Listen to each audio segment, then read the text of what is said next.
Hi, I'm John Maxwell. When the top companies in the world are looking for trainers, speakers, and coaches, there's one name that stands above the rest, and that's Maxwell Leadership. Our certified team members have gotten proven results for companies all over the globe, and our reputation, I'm proud to say, is second to none. Some of our members have risen to the top of their profession, including the one you're going to meet today. I proudly introduce you to my friend Bob Fabian Zinka. Welcome to the Leadership and Success Podcast with your host, Coach BZ, where we help you lead with purpose and succeed with impact. If you're ready to grow into the kind of leader others want to follow, this podcast is for you. If you're determined to elevate your success and leave a lasting legacy, this podcast is for you. As my mentor, Dr. John C. Maxwell reminds us, everything rises and falls on leadership. Our goal is simple: to inspire you, challenge you, and equip you with insights that can transform the trajectory of your leadership journey. Welcome aboard to another episode of the Leadership and Success Podcast with Coach B.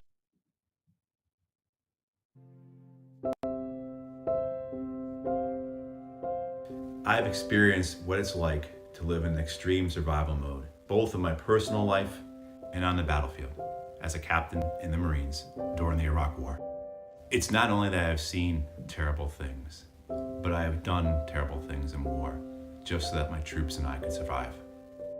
I and many others who have fought in war live with the moral injuries of war, and those inner battles are the biggest of all the battles we fight just to survive. At some point, though, we have to ask why and to what end. These are the questions I asked when I resigned my position with the State Department in Afghanistan in protest over the futility, the corruption, and the lack of accountability for the war.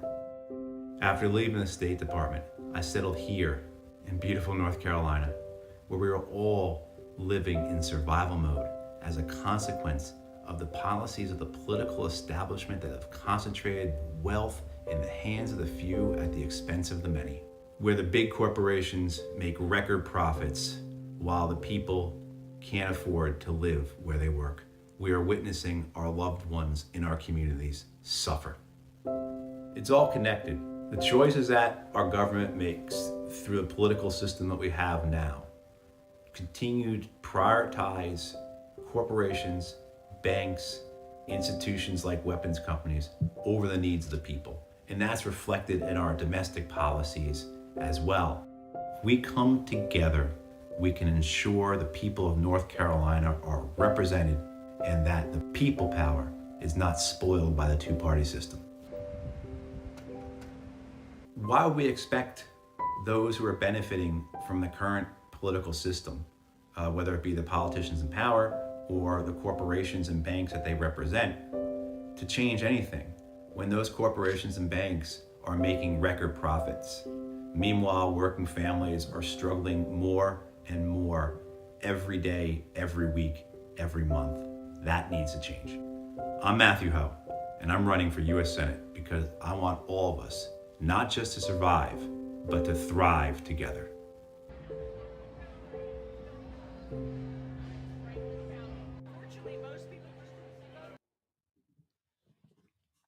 All right, welcome for a very impactful episode of the Leadership and Success Podcast. I think this is probably going to be one of the most insightful conversation we are going to have on this podcast today. I am really honored and grateful and privileged to be speaking to the person I'm going to be introducing to you in just a moment. What a great honor it is.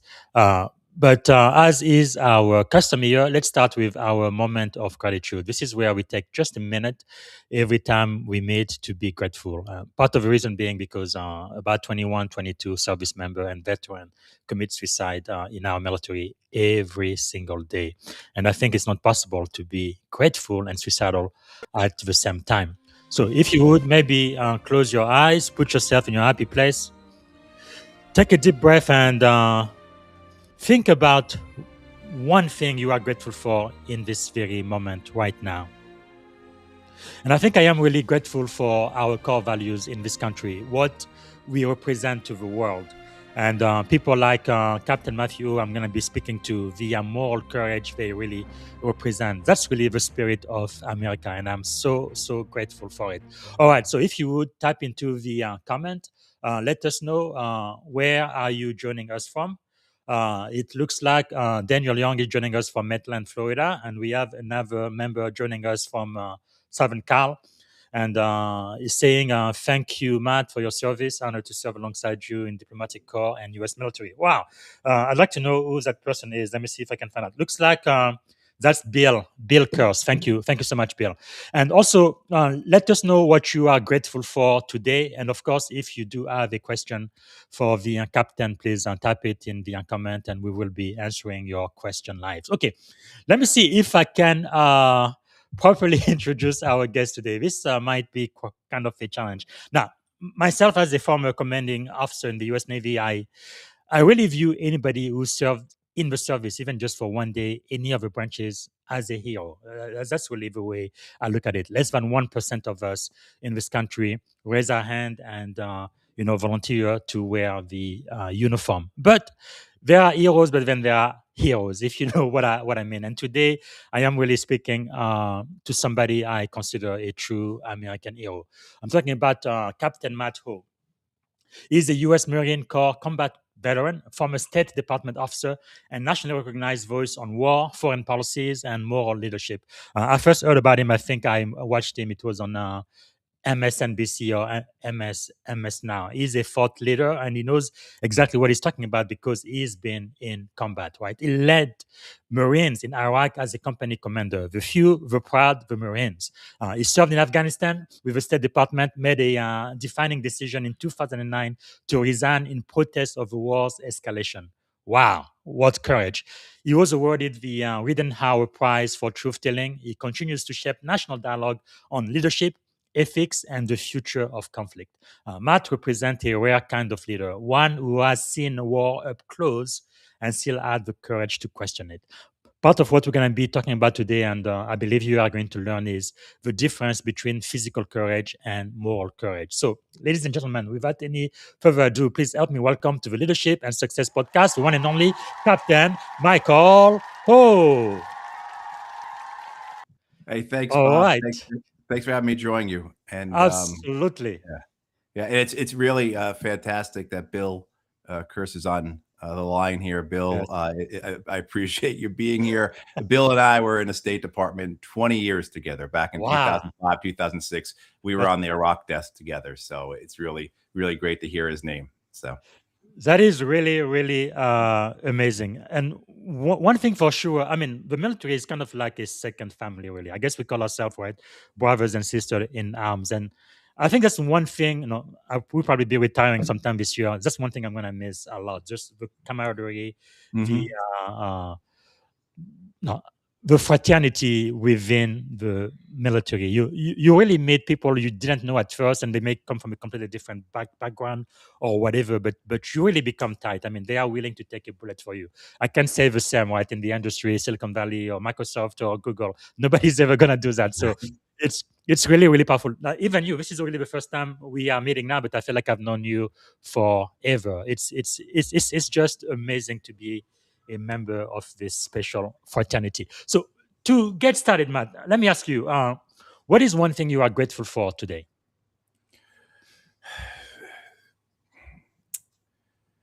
I just very personal. I just had we had our father's 90th birthday. Wow. Over the weekend.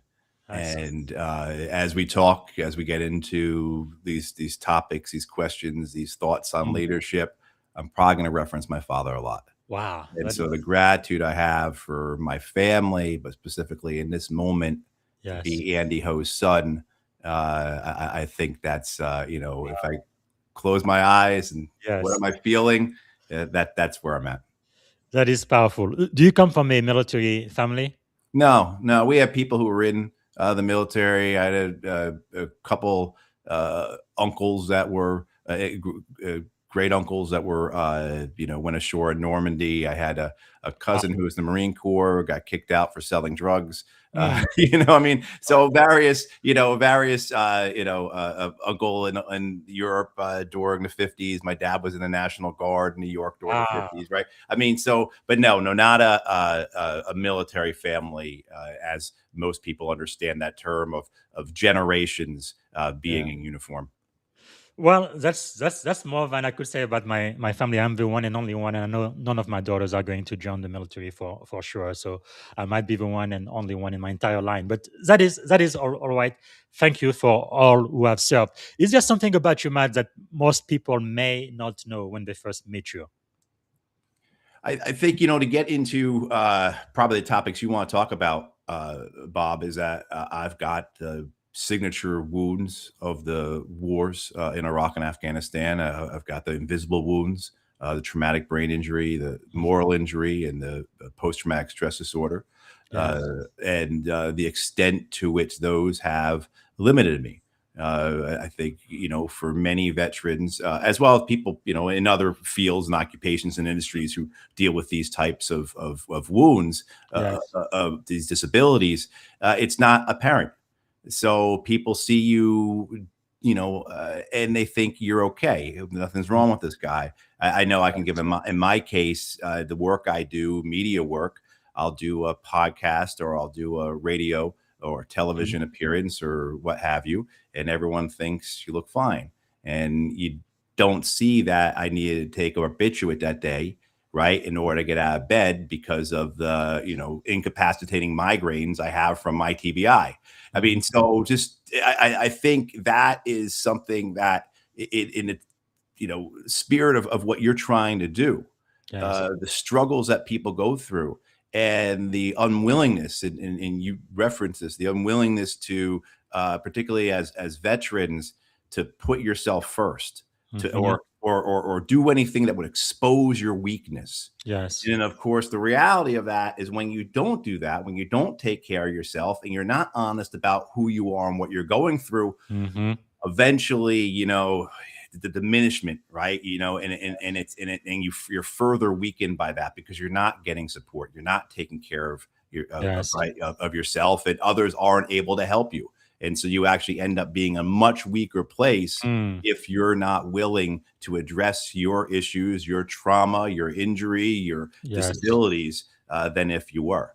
And so I think that what you do is such a valuable service, because I can tell True. you the reason why I got help for my issues following the wars was because Yes. there were people, other guys, men and women, other combat veterans, talking Yes. about what they were going through at home. And so Mhm. I saw that, I recognized that in myself, and that gave me the courage and the sense to go and Yes. start getting help. Thank you. Thanks so much. I think it's a message we really need now. And to me, at least from my experience, it's mostly with male than female service members. Because I don't know about you, but I got in the Navy 21 years ago. Back then, if you saw a psychiatrist, you had some type of uh, mental health issues or whatever, they would actually kick you out because you would lose your security clearance, and then the Navy would get rid of you. So that's no longer the case. Actually, now we are asking you, hey, if you're having trouble, please let somebody know because there is so much help. The VA, I mean, there's just so many resources out there. And like I started the show, like I said, part of the reason why we do this moment of gratitude every single time we meet is because about 22 people, service member, who commit suicide every day, not every week, not every month, but every single day. So it is really a big problem. And for most male I know in the service, if they get physical injury, very easy for them to raise the hand, go to the medic or whatever, and get help. But if it's not mental, then there's still somewhat taboo. It's not as taboo as it used to be 20 years ago, but Right. I think there's still this sense of shame, or I am not complete, I am broken, or something. But part of what I'm trying to do with this podcast is to let everybody know, hey, it's perfectly okay. You need help, go get help, and everything is going to get better. And you are not also the only one going through it. That's very important to know. I know when I came back from my last deployment is when I got diagnosed with PTSD. First, I couldn't believe it, but yeah, but now that I am getting help, it is getting a lot better. So Right. there is plenty of help out there, and I think it takes some type of courage to say yes, I need help, and please help me. Anything you want to add to that, No, Matt? there's still a stigma. I don't believe it's as bad as it was, when I was in, say, late 90s. If somebody went to see a psychiatrist or a Mhm. psychologist, it was referred to as going to see the wizard, Yes. right? And so the ridicule, and so No. nobody was going to do that if they weren't forced to do it. Mm. And just as well too, the other ways the Marine Corps handled not just mental health issues, but also, say, substance abuse issues. Yes. I could tell you a story. I had a Marine. He was a welder, and he used to cut the bodies out of the Humvees that were hit by IEDs. Mm. He did that on Christmas Eve one day, Wow. cutting bodies out of Humvees. And this young man was 19 years old. He was a reservist. He was Mm. 19 years old, 20 years old maybe. And when he came home, he was medicating himself with marijuana. And he popped positive, of course, on a drug test, and they kicked him out with a bad conduct discharge. Right? Mm.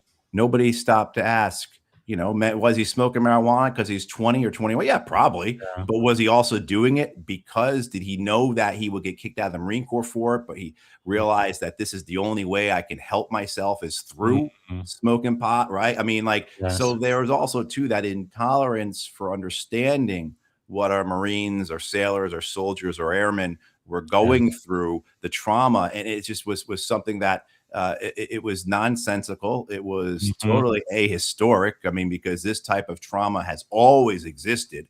Yes. Literature is full of this. Shakespeare writes about it. Homer writes about it. Yes. So it's ahistoric. And it also is ultimately self-defeating because, we lose a lot of good men and women because we're not helping them heal. If they were to Yes. fall off the obstacle course and break their leg, we do everything we can to get them back on that obstacle course, True. right? I mean, but not in this case. Not you go to war, you Mm. come home, not the same.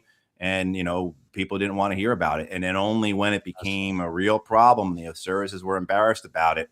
I felt that then the emphasis started to be put on it. Yeah, and hopefully we are gonna bring more awareness about these issues because they are real and they do affect real people. And again, in my mind, American heroes, because it really takes courage for you to raise your hand and serve your country the way we do. So I will always have a very, very special place in my heart for anybody who's ever served in the U.S. military. So let me ask you this: before the uniform, before the war, who were you as a person? Oh, I was, I think I was a pretty normal kid. I played sports. I ran track and cross country in high school. You're looking at a 6-time second place state champion. Wow. I was a history nerd. I wanted to study international relations. I wanted to be a part of all the stuff that you and I have taken part in. Hmm. I went to college and studied a lot of philosophy and literature and religion, and then went to work for uh, a publishing company doing finance for them. And I was bored out of my mind, Bob, bored out of my mind. And I had in high school had an Army ROTC scholarship and also happened accepted into West Point and declined those because there was a part of me that was really horrified by the Gulf War. So I was a senior in high school in 1990, 1991.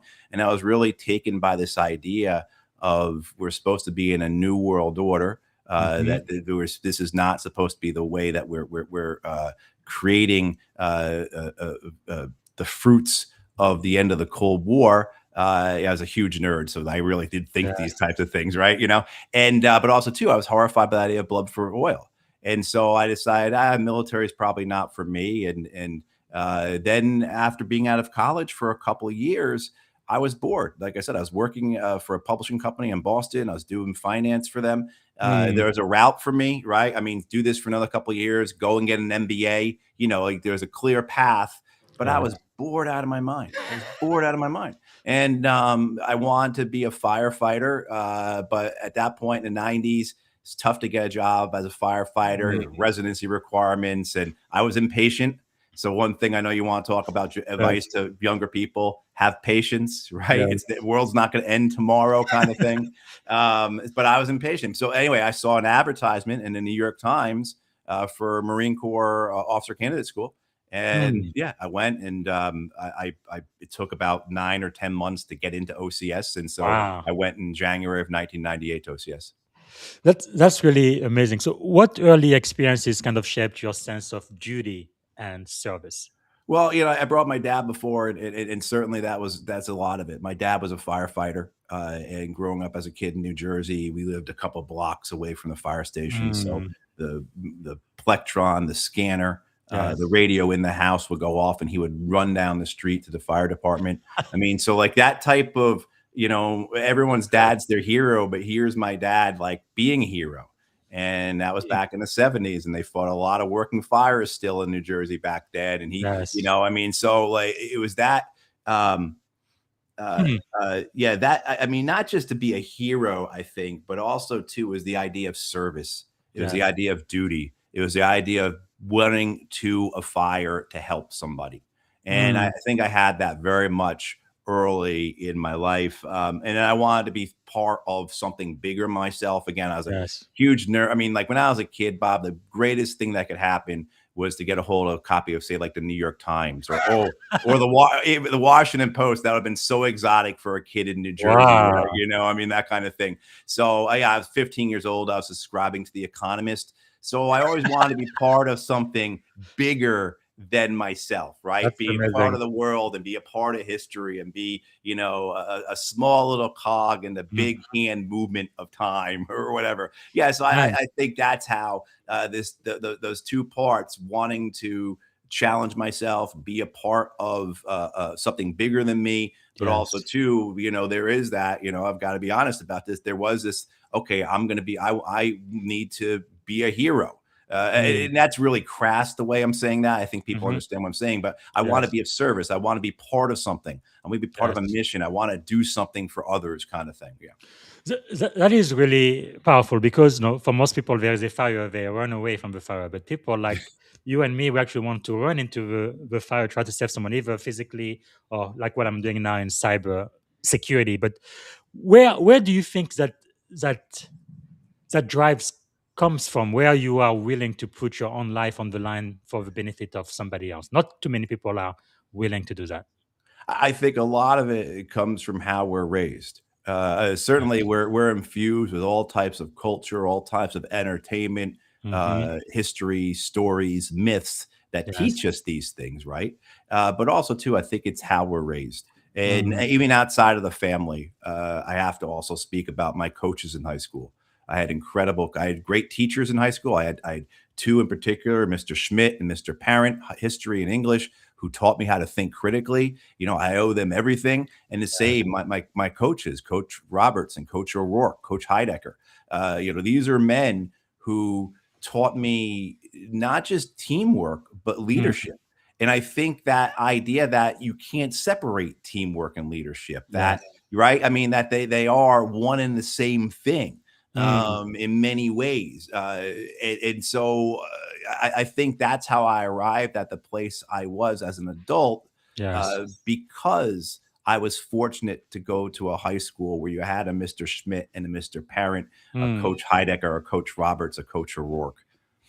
That's really powerful. But now, in addition to your sense of duty and service, there is also this sense of honor, integrity, and most importantly, in my view, courage, because that's what allows you to actually stand on your core values, even though it might hurt you professionally or personally. What early experiences kind of shaped your sense of honor and courage? Again, I think it's a lot of what we consume. It's a lot of the histories, the stories, the media that we take in, Yes. the foundational documents that inform who we are, Hmm. what we learn sitting in church, what we learn from watching our sports teams, right? Hmm. I mean, like just coming from all different angles. This idea of then how do you act appropriately? Yeah. And, I was thinking about this question of what does honor mean to me? And Mm. I think, what I've settled on, Bob, is this idea that honor means when it's all said and done, you're able to open up all the doors in your mind, that you're Wow. not going to be walking around with a door closed in your head, right? Hmm. Or in your soul that you won't open because you know what's there, right? So Wow. it really comes down to an issue, I think, of integrity.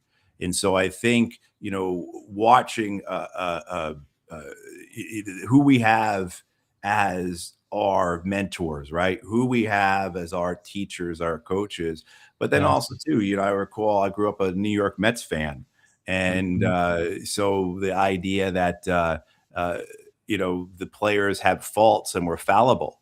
The issue wasn't that Darryl Strawberry or Dwight Gooden were doing cocaine. It's the Yes. issue of what did they do afterwards, right? Mm. I mean, Dwight Gooden, who is just one of the best pitchers of all time, and Yeah. as a 21-year-old is at the height of any type of fame. Why would you not expect a 21-year-old being put in that situation Hmm. to not do the cocaine when it's offered to him, right? Particularly depending on where he came from. But the Yes. question then is, what does he do afterwards?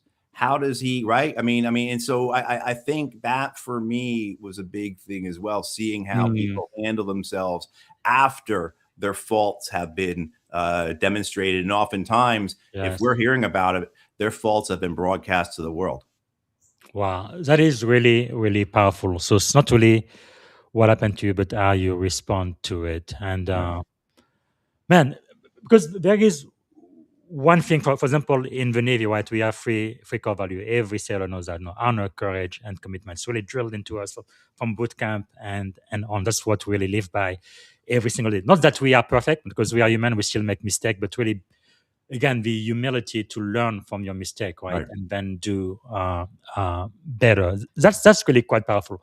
Okay, for this next segment, let's talk about leadership under pressure, leadership in combat and crisis.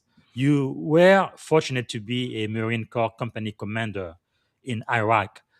What was one of the hardest leadership decision you had to make under pressure? Oh gosh, I'll go to before we deployed. So I was a reserve officer, volunteered, took a command of a Marine Corps combat engineer company out of Lynchburg, Virginia, Mhm. and this was in this spring of 2006, and we were caught in between. My company was caught in between the active duty and the reserve forces. No one wanted to take ownership for us. We were bastard Mm. children. And I could just tell you just story after story. But to give you an idea of the battalion mindset that my unit came from, first of all, it was a composite company. So we pulled from every company within that battalion. So my company was made up of essentially 5 or 6 other companies of Marines who volunteered. But then we had our corpsmen came from active duty, so it was a mishmash that we had to put together. But Yes. we had once we detached from that battalion, they didn't want anything to do with us. They didn't want anything to do with us before we even went. And just one Mm. story of many I can tell, is, and I'm sure there are people out there who had similar experiences. We're going to Iraq in 2006. We're going to Anbar province, and my battalion doesn't want my company to take our TO pistols. So for people not familiar with that, the pistols that are authorized, that the Marine Corps says, if you have this company, this is the Mm. amount of pistols you're supposed to have. My Yes. battalion didn't want us to take our pistols to Anbar province in 2006 because that would have left them short-handled for pistol qualification here in the United States. What? That was the type of what we were dealing with. We had problems getting ammunition. I was told a couple Mm. times that don't worry about it. Your Marines can shoot their weapons when they get to Iraq. We spent more Wow. than 2 months at 29 Palms before we spent months at 29 Palms, but we spent more than 2 months at 29 Palms in air conditioned case bands in the summer. Case bands are these giant metal Quonset huts, essentially. Hmm. Yeah, because again, there was First Marine Division didn't want us, Fourth Marine Division said we didn't belong to them anymore. And so that type Wow. of, all other things too. We were significantly undermanned. I had one second lieutenant. I was supposed to have been I was going to Iraq to support a regimental combat team, and I had essentially one second lieutenant as the other officer in the company. The company I replaced Wow. had 6 or 7 officers at least. The company that replaced me had 6 or 7 officers. I mean, so it was just across the board. That was the hardest thing. And what happened was, just in terms of and certainly in Iraq, it was intense, Mm-hmm. absolutely intense. But just for the sake of this conversation, and I know what you're trying to get out of here, is this idea that it was so bad that I basically had to offer myself up. And I don't think I've ever publicly told this story, but a friend of mine was the aide to the commanding general of the 4th Marine Division. And he was coming out to 29 Palms before we see us, and nothing had gotten anywhere. And I spoke to my friend Dave, who was his aide, and he said, "Have you been documenting all this?" And I said, "Absolutely." And he said, "Okay, good." And when the general showed up, all my Marines, everywhere he went, my Marines just rattled off this list of issues we had. And finally, after visiting my second or third group of Marines who were out training and hearing the same things, he stopped everything. And yeah, I mean, I thought I was going to get relieved, but fortunately I had everything documented. But that's what had to be done. It had to make a scene, had to cause a problem, had to, my battalion commander should have been relieved. He should have been fired, Yes. I mean, but had to like go to that extent in order to get the Marines the training they needed, in order to get them the ammunition they needed to qualify to go to Iraq, in order to get them out of air-conditioned case bands in August in 29 Palms. Yes. So is that type of pressure where you're being let down by your command and you're being sent to war? We were 50 Marines short of what we needed to support that regiment. We were 5 or 6 officers short of what we needed, right? And so that type of pressure. And then, of course, you get to Iraq and you don't stop operating. You don't stop executing. You don't stop Yes. being on the mission, until you're back home. That is really, really powerful. Again, not many leaders would do that. You pretty much put your own career on the line for your people. What was going through your mind at that time? Oh, I was just terribly angry, terribly angry. Also, too, I had already spent a year in Iraq, so I have my biography, my background is not linear. It's I went in the Marine Corps in '98. I went to Okinawa first, and then I went to the Secretary of Navy's office, where I was a junior Marine officer on the Secretary of Navy's staff.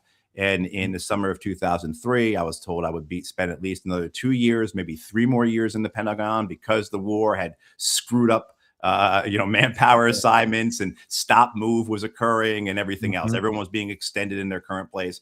And my thought was at that time too, 2003, was I had missed the war.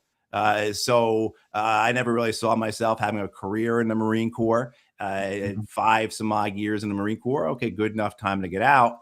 And as so I got off active duty when I was in the Pentagon. I went on board with the Department of the Army as a civilian Department of Army official, went to Iraq for a year as part of a State Department team with the embassy there, came back, was at the State Department as a consultant on the Iraq desk with my friend Bill, and then mobilized from there to the Marine Corps. So I had already seen a lot of the unpreparedness that units had gone through. And I already seen this betrayal. I had been in a big issue, a big fight in the Pentagon due to the way that the Marine Corps casualty process had let down so many families of those who were killed in the first couple months of the war.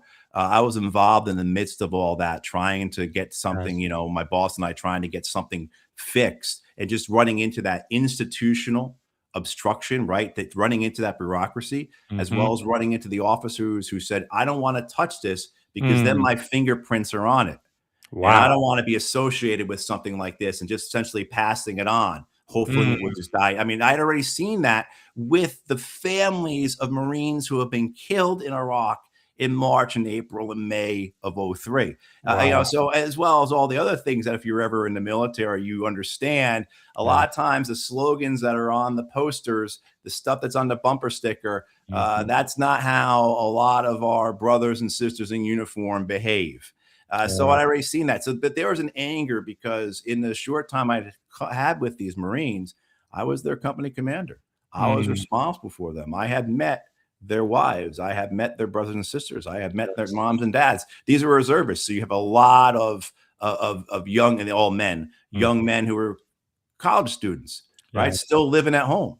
So the people that go and see them off are their mothers and fathers, and that's a burden that you have there. So it Yes. was that anger, this idea that no one is going to do this to these kids, to my Marines, Mm. right? And I'll burn this place down if these Marines don't get what they need. And that's essentially what we had to threaten to do. Wow. Let me take a moment to think about that because that is so powerful. So, what did you learn from that experience, Captain? One, document everything. As soon as I mean, this is Yes. much more practical, right? But as soon as you run into an issue, and this is something that I've been told years before by Yeah. a mentor of mine, a retired Marine, who he'd always say something along the lines of Yes. always prepare like you're going to your court martial, right? Yes. So take it that seriously. But I also learned too that you have to be proactive. You have to be forceful. You have to be willing to stick your neck out for Mhm. those that you are leading. Leadership is Mm. essentially like you're on a stairwell, right? And you have to go up, but you also have to go down. And so Yes. you have a responsibility, of course, to your superiors, but you have a greater responsibility, I've always believed, to your Yes. subordinates. Yes. And so, taking care of your Marines and particularly knowing what they were going to. I've already spent a Mm. year in Iraq. I knew what we were getting into, knew where we're going in ONBAR, what we would be doing. We'd be doing route clearance. We'd be doing cache sweeps. We'd be essentially supporting the infantry the entire time in the second most violent province in Iraq. Mm. And, you would think it's impossible that the Marine Corps, 3 years into that war, over 4 years into the war in Afghanistan, would not have it together to cycle reserve Mm. units through without. No, they certainly did not have it together. And there were a lot of officers who were just looking at the calendar, waiting for us to Wow. leave, because then we certainly would not be an issue any longer. So it's that Mhm. lack of trust in the institution and also as well the unit. And then the other thing is that they don't change. They don't change. On the back end of it, we're coming home. Um, the We medevaced a lot of Marines back to the States from Iraq. And my Mm. first sergeant said, "Hey, sir, it'd be great if maybe those Marines could come up from Camp Pendleton Hospital and meet us when we get back to 29 Palms." And oh my Mm. God, that's fantastic. Why didn't I think of that? For kind of thing. Like Yeah. it's my first. I was blessed with the first sergeant I had too. So so First Sergeant Miller calls back to our battalion and says, "Hey, this Well, is what we and like to do." also, sorry for people who don't know the military, first sergeant, that's the equivalent of chiefs in the Navy. So these are senior enlisted, Right, non-commissioned right, officer, right. and in my opinion, they truly are in the military. Right, absolutely. He was responsible for running our company. That was it. Yeah, exactly. That's the best way to put it. But anyway, so he calls back to the battalion, and the battalion says, "No, you can't do it. It's impossible to Mm. do. No, you can't do something like that. You can't get orders for that. You can't get funding for that." And so far, Sergeant Miller hangs up the phone, starts making some other phone calls, and within a couple of phone calls, he's connected to the Semper Fi Fund. And the Semper Fi Fund says, "Oh yeah, we do stuff like that all the time. No problem. Guess the names. We'll reach out, get the orders for you, and the funding." Wow. I mean, so like the same unit that Yes. didn't want to give us our pistols because they were afraid they wouldn't have enough for pistol Mm. qualification, even as we were going to Haditha and hit and Mm. Rawa and Al Qaim and everything else. Um, Almost a year later, they were Wow. still the same way. No, it's impossible. You can't have your wounded Marines who were medevaced meet up with your unit when it returns. You just can't do it. You know, I mean, that was the type Wow. of mentality. So that's something else too. I think is really important is that there are men and women, and there are units that will never change, and you have to understand that, and you have to figure out Mm. how to work around it. And I remember that's one of my favorite stories about First Sergeant Miller, because he Yes. hung up the phone with the sergeant major, and he just started dialing other numbers, right? Yes. And eventually we got it. And it was fantastic. The Marines were there, and it was a fantastic Mm. experience. I'm really glad we were able to do that. That is really, really powerful. Where there is a will, there is a way. I feel like, in my experience, most government employee and in military, we are government employees too. It's almost impossible to get fired, at least up until last year, I should say, because once you get a government job, you're pretty much there forever. You know? You have like to kill somebody or something in order for you to be removed from your position. So people, they know they can do the bare minimum and they still get the job, the benefit, and everything else. So the less they do, kind of, the better it is for them. And I've seen that quite a lot, and Yeah. that's very different from somebody who actually wants to, do something, take care of the people, take no excuses, and really, care for their sailors Right. or their And Marines. for a lot of us, Bob, who are in the military, as officers, you might only be in that billet for 18 months. Yeah. So it's only a matter of time till it's not your problem anymore, right? And so it'd be very easy to say, you That's know right. what? I tried. That's And true. I've only got 6 months left here, 10 months left, whatever it is, and then I'm on to my next assignment. So let's not make waves. Let's Hmm. not let people think I'm some type of malcontent, right? That I have issues or I'm overly negative. Yeah. I mean, like, it's very easy to fall into that sense of complacency of, oh Yes. yeah, my billet's only 18 months. I'm only on station here for 36 months, and then I'm Mm. moving on. So why? I tried, I did my part. It's really easy to do that. Yeah. But now, talking about the war in Iraq, you mentioned betrayal. Now, one of your friends wrote this book, right? Deadly Betrayal, Dennis Fitz. Yeah. Can you tell us why my audience should read this book? Well, Dennis Fritz retired as a E9 in the United States Air Force. He was a senior enlisted advisor to And, a couple of four-star generals.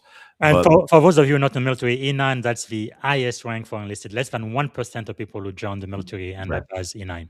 right, and then Dennis also too, after he got out of the Air Force, for about a decade, he was the program manager for the Department of Defense's Wounded Warrior Program. Wow. So for about 10 years, he more or less ran a large chunk of that operation that DoD had, taking care of, Marines and soldiers and airmen and sailors who were being wounded in Iraq and Afghanistan. So his heart, you can understand where his heart is and Mm. always will be. But briefly, for a couple of years in between, he left his time leaving active duty and going to the Wounded Warrior Program.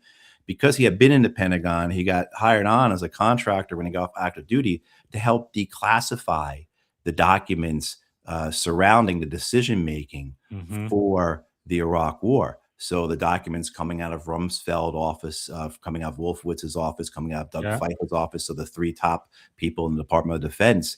And Hmm. so he saw the decision making there. He saw how it was flawed.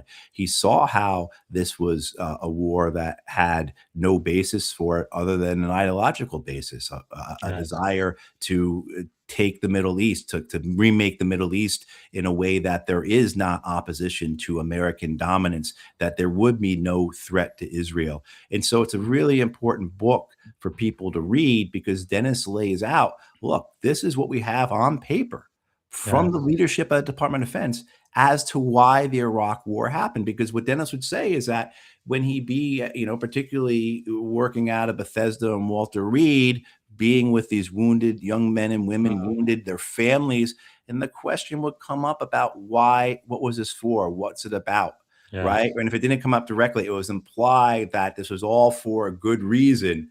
And, and Dennis is thinking there saying, there's not a good reason here. And so for anyone who's ever had a question about what the Iraq War was about, what was it for, why did they put this thing in motion, I encourage you to read Dennis's book, Deadly Betrayal. Wow.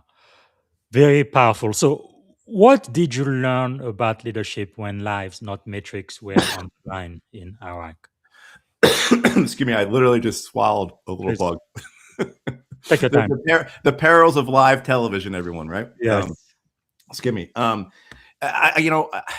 Bob, what that was for me about what I learned about the difference between leadership in combat and leadership when it's back in garrison and it's based upon, are you getting your training schedule complete or right, things like that. It's the finality of it. Outside of combat, unless you have a major mishap, you have an accident, which does happen. The military is dangerous in peacetime as well as in war.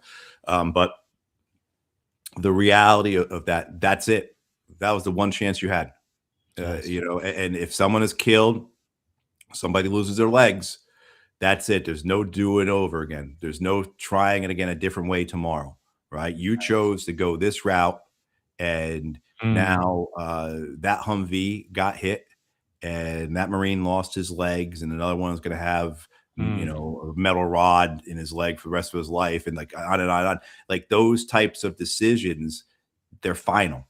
And I think that really is what's most poignant about leadership in warfare is the severity of it, the sincerity of it, and the finality of it.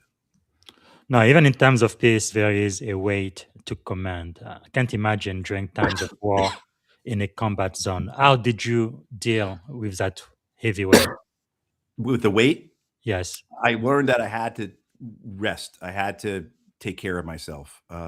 So when I was a company commander, and this is '06, particularly the fall, winter of that year, before the Anbar awakening occurred, the Sons of Iraq occurred, and we entered into a political settlement with the Sunnis, which is essentially what happens in end of '06, '07. It's not about sending more troops there; it's a political settlement. But the pace of it, right? At most nights, you're getting 3 hours of sleep, 4 hours of sleep if you're lucky, right? If you're lucky, and that type of pressure in everything I had to do. Again, my company was undermanned. I didn't have an executive officer. After I was over there, I did get another second lieutenant attached to me, but I was dual hatted as both the company commander and the regimental engineer. And so like it never stopped. And I had to give myself a break. I had to give myself space. Excuse me. I'm sorry about that bug. Okay. But what happened was a friend of mine had mailed me a box set of the television show Scrubs. People remember that show. And every night before I went to sleep, I put an episode on. I had my little Sony Tough Book or whatever laptop I had, then weighed about 14 pounds or whatever, but it could play movies on a CD or DVD. And I would watch an episode of that TV show. And even if it was just, 22 minutes, 23 minutes, and even if I was going to get like 2 hours of sleep that night, I was going to do that because I realized I needed that break. I needed to get my mind someplace else. I had to give my mind time off. And I think that's the thing that I took away from it. Not just the need to eat well, not just the need to continue to PT, but also to give yourself mentally space away from what you're doing. And it's so important to put yourself on a schedule and to enforce that schedule. And you'd think about it. If you had Marines or you had sailors who weren't doing what they needed to do, you'd be all over them. If you had Marines and sailors that were not getting enough sleep, that were only eating ice cream 3 times a day in the chow hall or whatever, you would get on them.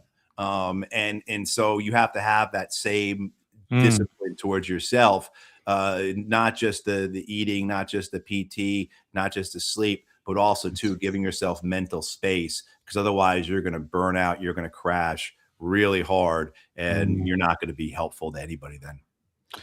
That is so powerful. That's why every time you fly, they tell you, in case of emergency, take care of yourself first. Put the face mask on you, Same and then principle. you can take care of everybody else. That is so important. But sometimes, as leader, we do forget to do that. So, how did you build trust in a war zone with your Marines in an environment where uncertainty and danger were so constant? Well, we also Before you answer that too, for people who are not military, just so that I understand, you're saying you're only having 2 or 3 hours of sleep. It's not like you're doing it Monday through Friday and then you have Saturday and Sunday off, right? It's like every single there's day, absolutely no time nonstop. off. And Exactly. it was this for me. It was splitting time between being a company commander, so needing to be out with the Marines doing the operations, could carry these things out as well as just seeing what's happening.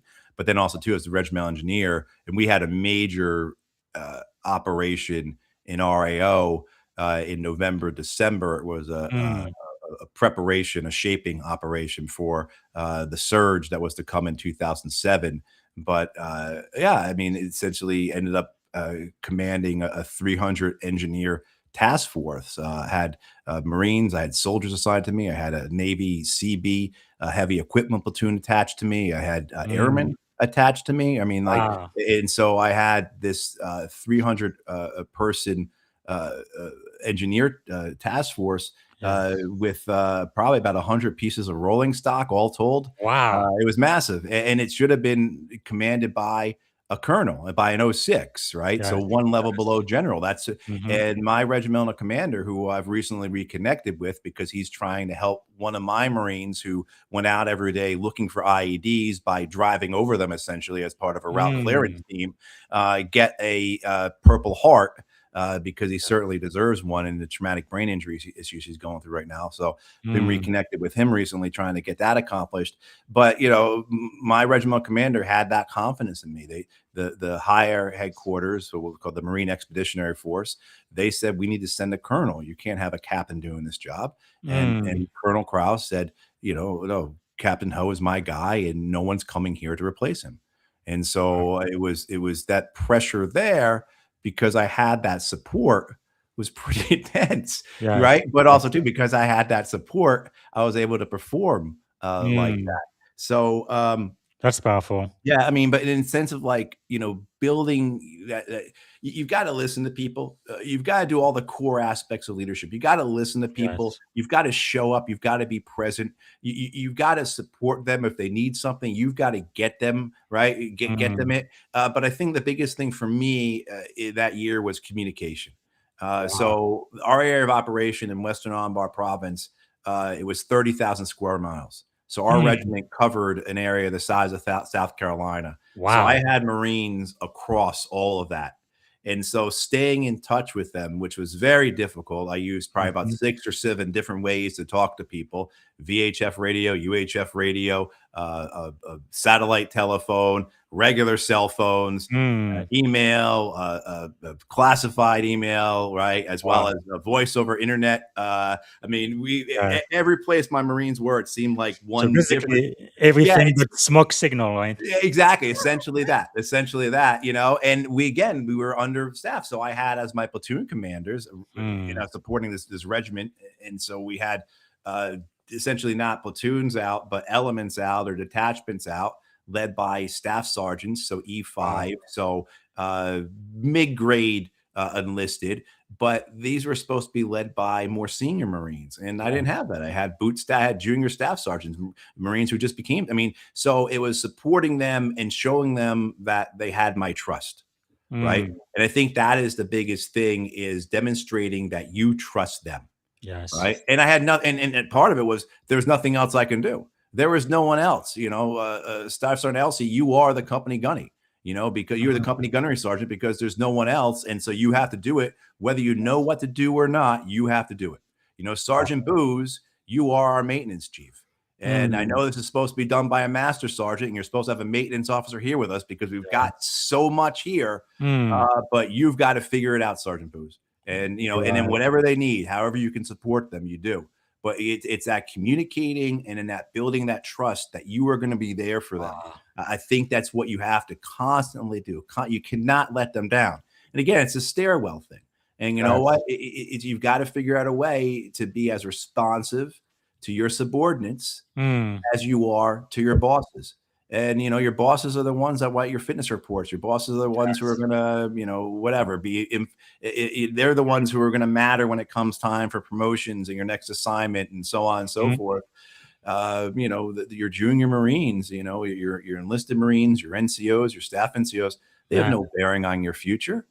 But if you want to, as we were talking about before, have any honor in any of this, you want to be what a Marine officer is supposed to be. You want to lead, and then more importantly, you want your mission to be successful, then you have to do everything possible to support your Marines as they need it. And so that requires a heck of a lot of communication, a lot of trust, particularly when you've got Marines, again, spread over an area the size of South Carolina. That is really, really powerful, because you reminded me, I just interviewed General Robert Caslen. He wrote the book, The Impossible Mission, right? The Office of Security Cooperation and the U.S. Force drawdown in Iraq. It really was an impossible mission that you guys Right. were asked for. And again, in your case, you had a lot of junior officers, yourself, you being one, an O3, a captain, not an Yep. O6, a colonel who's only one promotion away from being a flag officer, but then also taking care of your people. No? And then it goes back to another book the general wrote, The Character Edge, Leading and Winning with Integrity, which is what we're talking about, character and integrity, honor. Either you've got it or you don't, but definitely in the military, they put us in an environment where we are able to develop those core values. It's what really makes me. I am so grateful because there is a big difference, right, between what happened in the industry and what we do in the military. For you to build that trust so that a junior enlisted person would follow you wherever you go, Right. knowing full well that they could put their life on the line and still follow and still try to accomplish that mission, which is greater than all of us put together. That is really sacred. That is. I can find the word to describe it. Well, it's necessary. You have to Yeah. have that in order for the team to work, right? But I see it myself. As I said, Colonel Crowell, regimental commander, said, "No, Captain Ho's my guy. No one's coming here to take his job from him. He's my guy." And that trust that he put in me. Yes. I mean, I'll go to my grave remembering that. Yes. That he was willing. I mean, like he could have, because if something bad got happened and this captain screwed this up, right? Who was that going to fall on? It wasn't going to fall on the captain. It was going to fall on the regimental commander who Yes. told the MEF staff, "Go pound sand. You're not sending somebody here." Yes. Right. So Colonel Kraut put himself out there. He could have, but Yeah. I got obviously I demonstrated myself to him. He liked me, he respected me, but by establishing that trust with me like that, and then I also understood what my role was, that okay, I have to communicate to him. So Yes. just as the same thing on communicating down, you've got to communicate up. Yes. So, okay, sir, we are the main effort for the whole Corps in Iraq. Like our operation, we were the main effort in Iraq for about 2 months. I mean, that's a pretty big deal. Right? Yes. I mean, like, Yes. so, I have to communicate to him constantly, keep him informed, let him know what's going well, what's not going well, what do we need, Yes. sometimes what we don't need, because as we had success, we had some units showing up that were sent to take part so they could take part in this big operation. And I had to call him and say, "Hey, sir, can you call and have these guys sent home? Because I don't need them here. I don't want them here." I mean, Yes. it's stuff like people will think people who are in the military won't. It really does things like that happen. Yes. Literally, Yes. units would show up as we're conducting this major operation because they want to take part in the operation. Right? It's called Al Majid was called the operation. And so so you had things like that as well. That is man, I can't believe this. It's been almost an hour. I know. Can you stay another 15, 20 minutes, or do you have? Absolutely. No. I'm good until 2:00. Okay, thank you. Because I think what you are sharing is so very important. So few people have experienced it, especially people on the civilian side, and you really bring a lot of insight, and at the same time teaching true leadership, right? Because what you're talking about is providing top cover. The best commanding officers I've had are those officers who didn't care about their own career. Because I think there are two kinds of officers in the Navy, probably in the Marine Corps too. There are a few, they just care about me, myself, and I, right? They want to get with it. They want to do whatever they can to get to the next level. And they're going to use their people, their department head and their senior enlisted folks in order to step on them and get the promotion. But they will never take responsibility when there is a mistake. Because as a true leader, anybody under you makes a mistake, you should take all of the blame, right? Anybody does something right, you should share all of the glory with the entire team. But anyway, it's easier to say that than to actually do it in practice. And the few officers I've seen, commanding officer, who've done that for me, I mean, I will follow them everywhere they go, no questions asked, right? Because it is so rare to see people put their own career on the line for you. Right. There's just nothing like it. So what is maybe one of the misconceptions that civilian or even policymakers have about war or leadership from your experience in Iraq? That there's individualism, right? That there are heroes in the sense of the way they're portrayed in the movies or in popular lore, or that Yeah. it centers around one person or one name when it really the idea of the team. And I Yeah. think that's why, Bob, TV series like Band of Brothers Hmm. or Generation Kill, both HBO shows, Yeah. got it right. Not because they were correct technically, or their depiction of combat was accurate, Hmm. or as accurate as you can kind of get. But because it showed the depth of the experience, because it showed how broad the experience it is. Yes. Certainly, when you're in command, there's a weight upon you. You have a responsibility and obligation, but nothing you do is of your own making. Mm. It's those who are your subordinates who are the ones who are executing. Right. Yes. So there's no individualism. I mean, your name might be attached to something, but certainly it is the success is borne by Mm. those you are leading, and Yes. not by you. And then the mark of leadership then is like, can you engender that success? But the Wow. idea that there's some type of individualism in this, that it is one person, essentially a cult, Mm. and it's when you get into cult personalities. And this is what Yes. I'm very critical of many of our generals from these wars. And from what I was able to observe, were Yes. essentially cult of personalities, that they were Mm. surrounded by sycophants. And then when you look at what the results were from their leadership, these were lost wars. But we Wow. know their names, though, don't we? And they go to the Super Bowl and they flip the coin to start the game at the Super Bowl, right? But they've lost the wars, right? I Mm. mean, I think there's the very real connection there between those whose names we don't know and those names we do know, and who Yes. actually gets results. And so, but I think it's this idea of individualism. There's really no place for it. And those who were successful in combat, as successful as you can be, were those who were the least individualistic, I believe.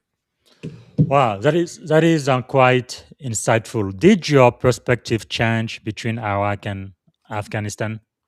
Um, it changed when I got to Afghanistan. So I had a tough time with the wars, the reasoning for the wars. I was very much morally and intellectually broken by the time I got to Afghanistan, but I had a lot of thoughts about what I wanted my career to be. I had a lot of thoughts about continuing to contribute, that I was relatively a junior person. And, when I'm a senior person, then I won't let these mistakes happen again. Just as like I Mm. heard all the Vietnam, when I joined the Marine Corps, we still had colonels and generals and sergeants Yes. major who had been in Vietnam, and they all swore we would never have another Vietnam. And then we had two, right? Mm. So, I think what happened for me, though, going to Afghanistan and going into the State Department, being appointed into the Foreign Service, which was really quite an honor. The year I Yes. was appointed in the Foreign Service, only one other person was. And that's because I had worked for the State Department before.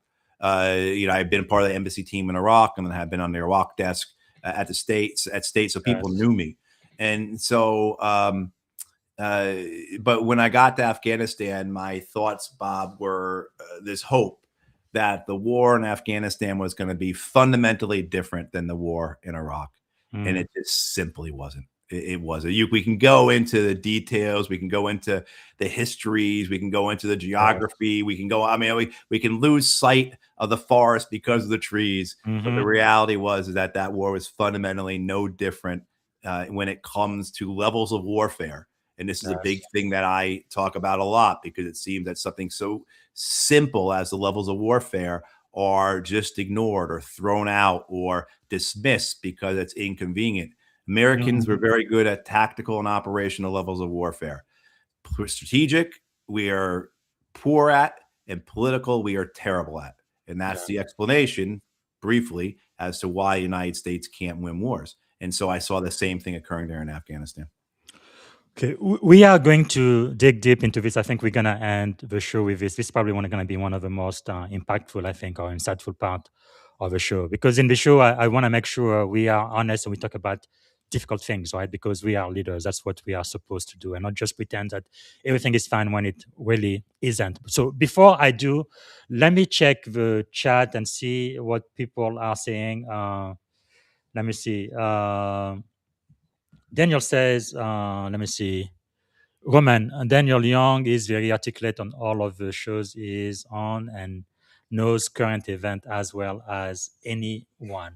Uh, that is true. And Roman also says it's amazing to see you in a different light compared to your other shows. And I believe this is my see daddy, Joel. I call him Joel now, but Captain Rothschild, like I've known him since I was in IT3. He says, I remember reading issues of Economic with Matt and the State Department. Oh, no, that's not him. That's your But Bill, friend. I guess that's Yeah. Bill. Yeah. Okay. Yeah.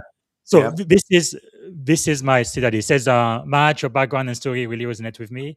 My values came from my family and Boy Scout, where we were taught to live things better than you found them.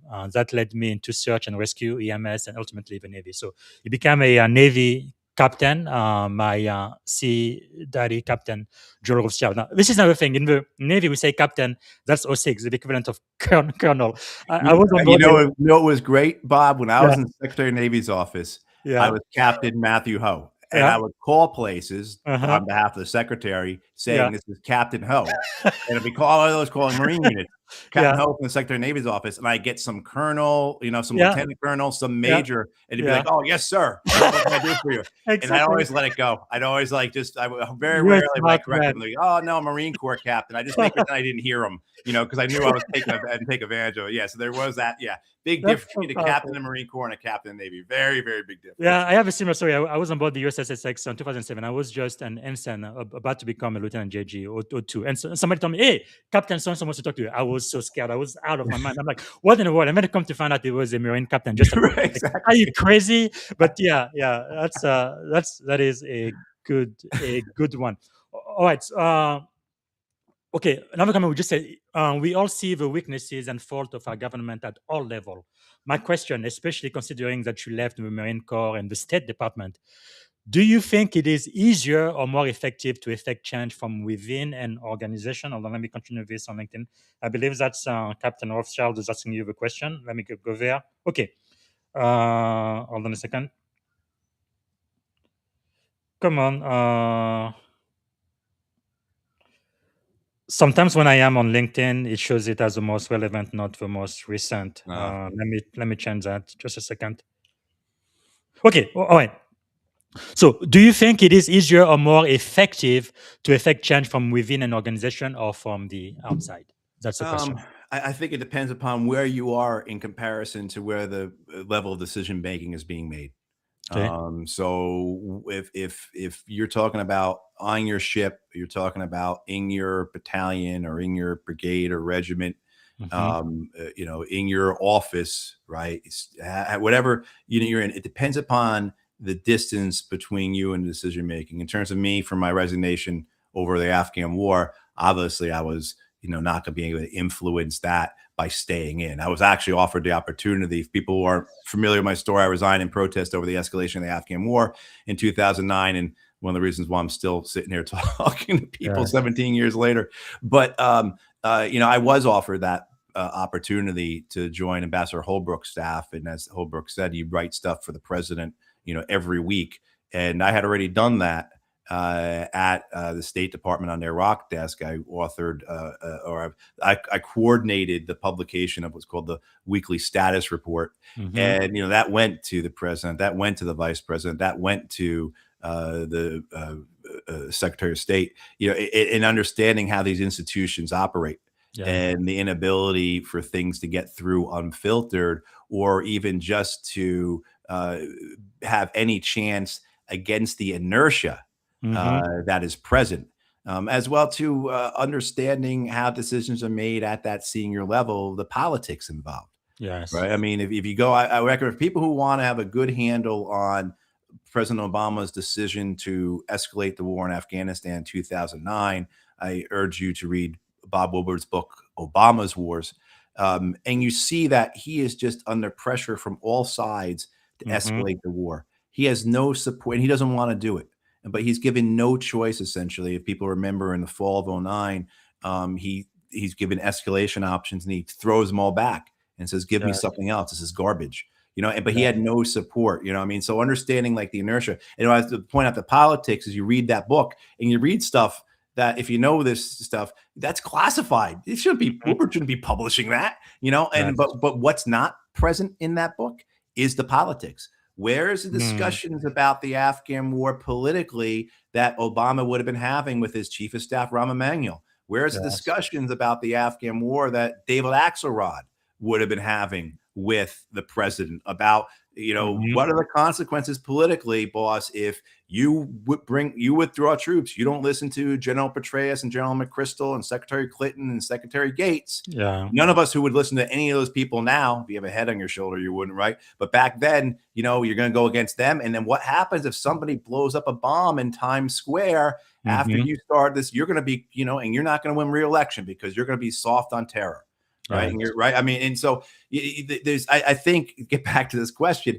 It's your distance, your proximity to the actual decision makers. But certainly within organizations where you have that ability to influence change, whether through its inspiration or whether it's through just persistence, I think some of it is like I said before. I've always got good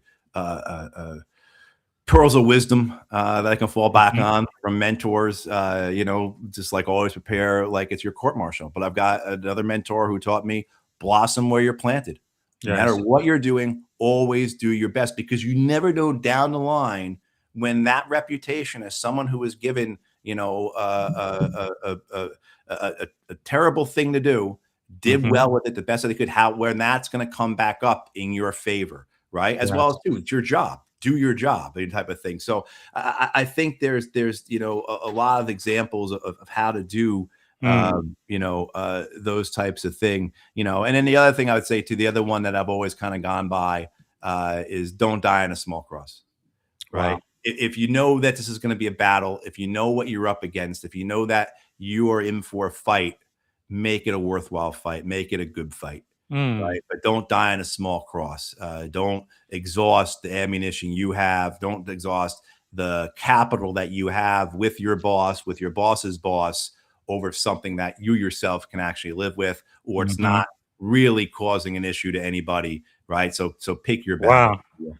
All right. You definitely died on a big cause. So for this last segment, thanks so much for giving us time today. I don't want to abuse your time, but I do want to get through this, and we're going to end the show after this. I think this is very telling, and I'm hoping the junior officers listening now or senior enlisted could really learn something from your example, because I want to shift into a part of your journey that really requires a different kind of leadership, right? One that very few people will ever face. You served your country in uniform and out of uniform. You led Marines in combat. We talked about Iraq, but you also worked at the highest levels of policy in the State Department. And in 2009, you made a decision that wasn't about tactic. It wasn't about conscience. You actually resigned. And that was on the eve, right, on the 8th anniversary of 9/11.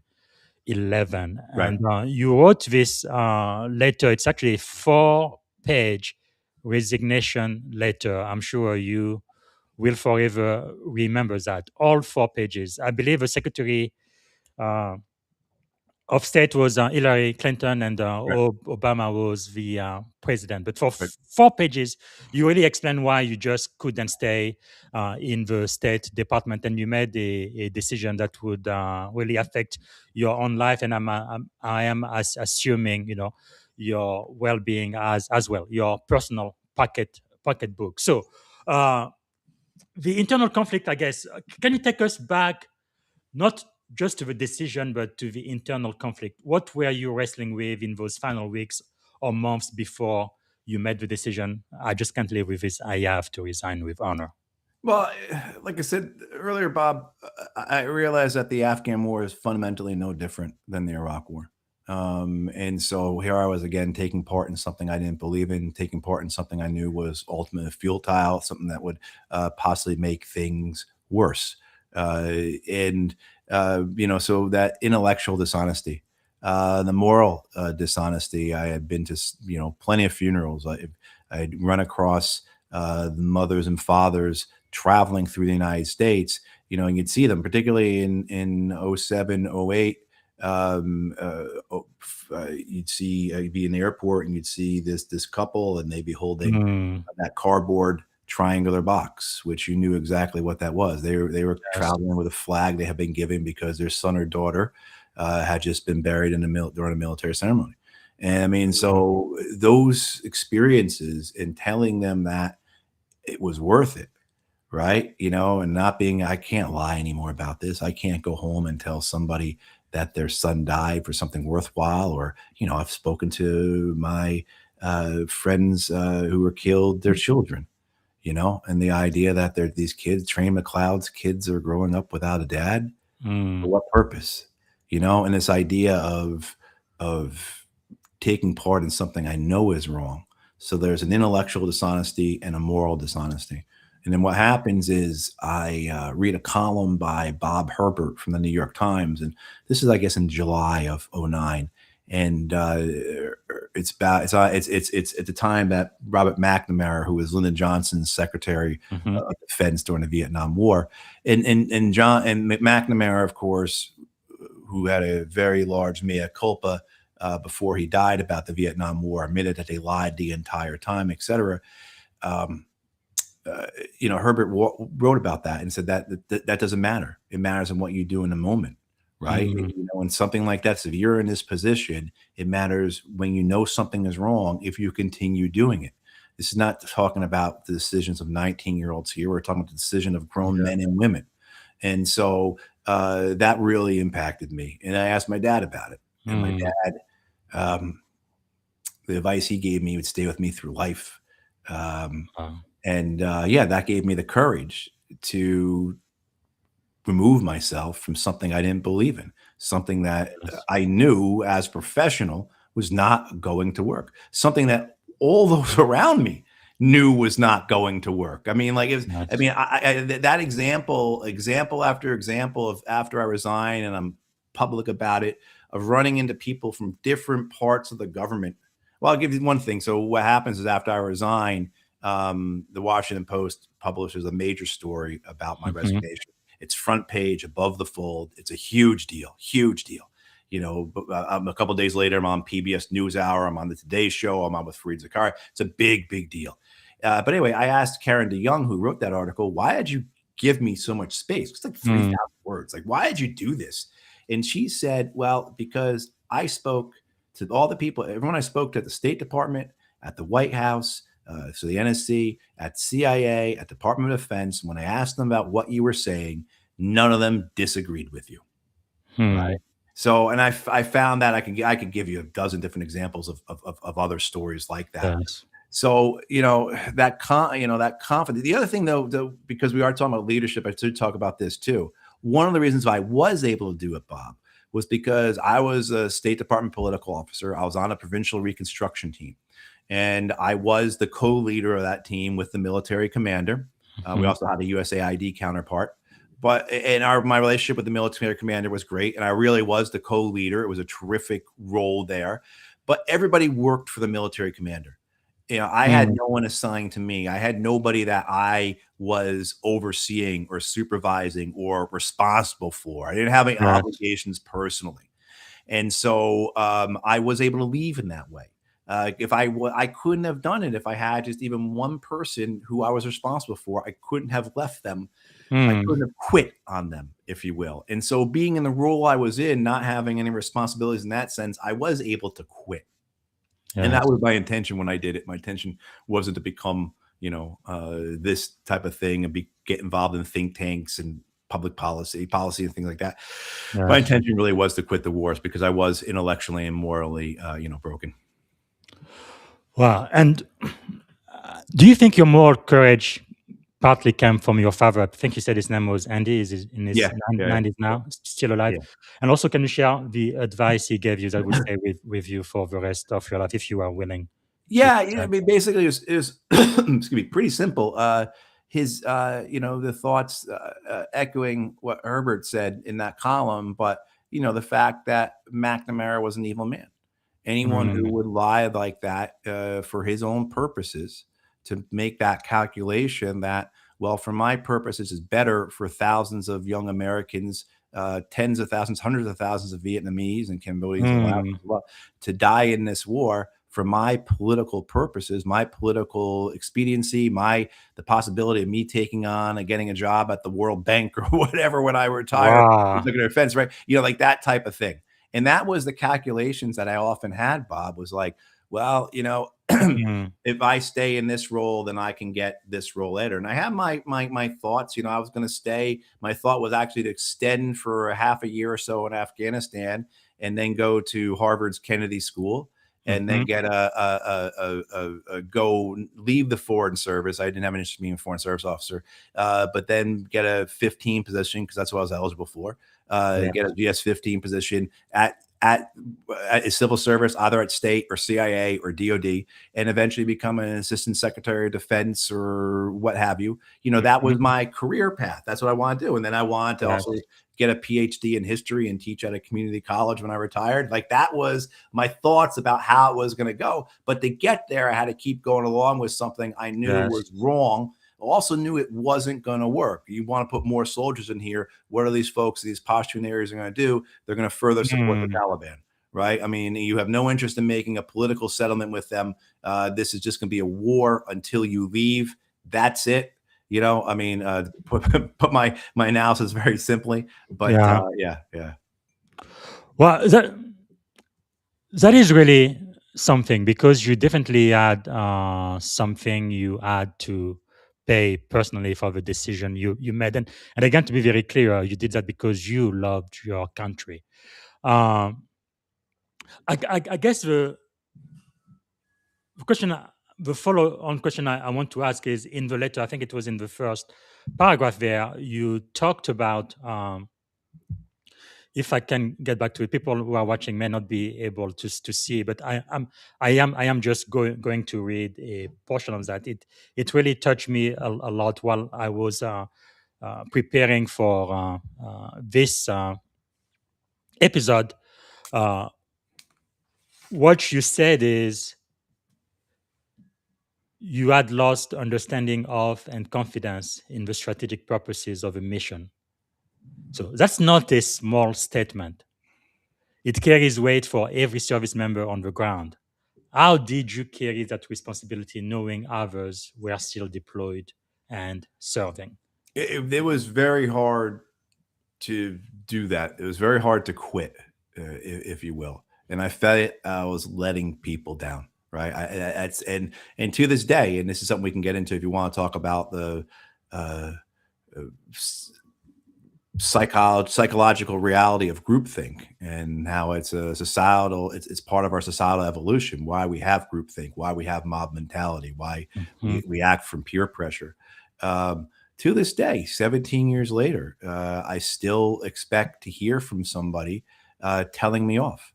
If I get an email from Mm. somebody who I was with in the Marines or whatnot years ago, I Wow. expect the email to be, you betrayed us, you're a traitor, you let us down. I mean, that's the Mm. unconscious thought that comes to my head, that comes out of the back of my brain someplace, that I have no control over. It just floats up, even all these years later. And I can tell Wow. you that the ratio of people who have supported me versus not supporting me, people saying thank you, or I appreciate what you said, or hey, I agree to those who, writing go to hell. I Mm. mean, the ratio is probably 500 to 1.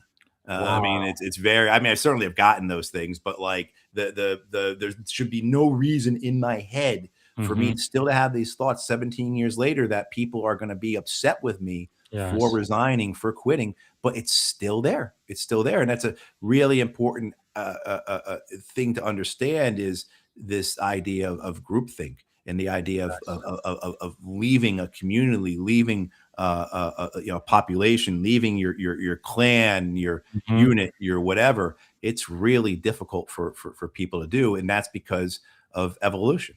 Because back for our ancestors, if you didn't agree with the chief, you weren't going to be sitting by the fire. You're going to Yes. be out in the woods with the wolves, right? You know what I mean? So Mm. that's one of the reasons. And there's all types of evidence out there. People are interested in this. I encourage you to look up the Ash conformity experiments from the 1950s. Just Mhm. absolutely crazy things where people will not only say things they know are wrong, to Mm. remain in the group. It's an incredibly powerful dynamic, and it's something that I still feel. I still resonates with me, even though there's no reason for me to think that way. It's still Yes. there. Yeah. Wow, that is really crazy. So even 17 years later, how do you deal with it? How do you cope?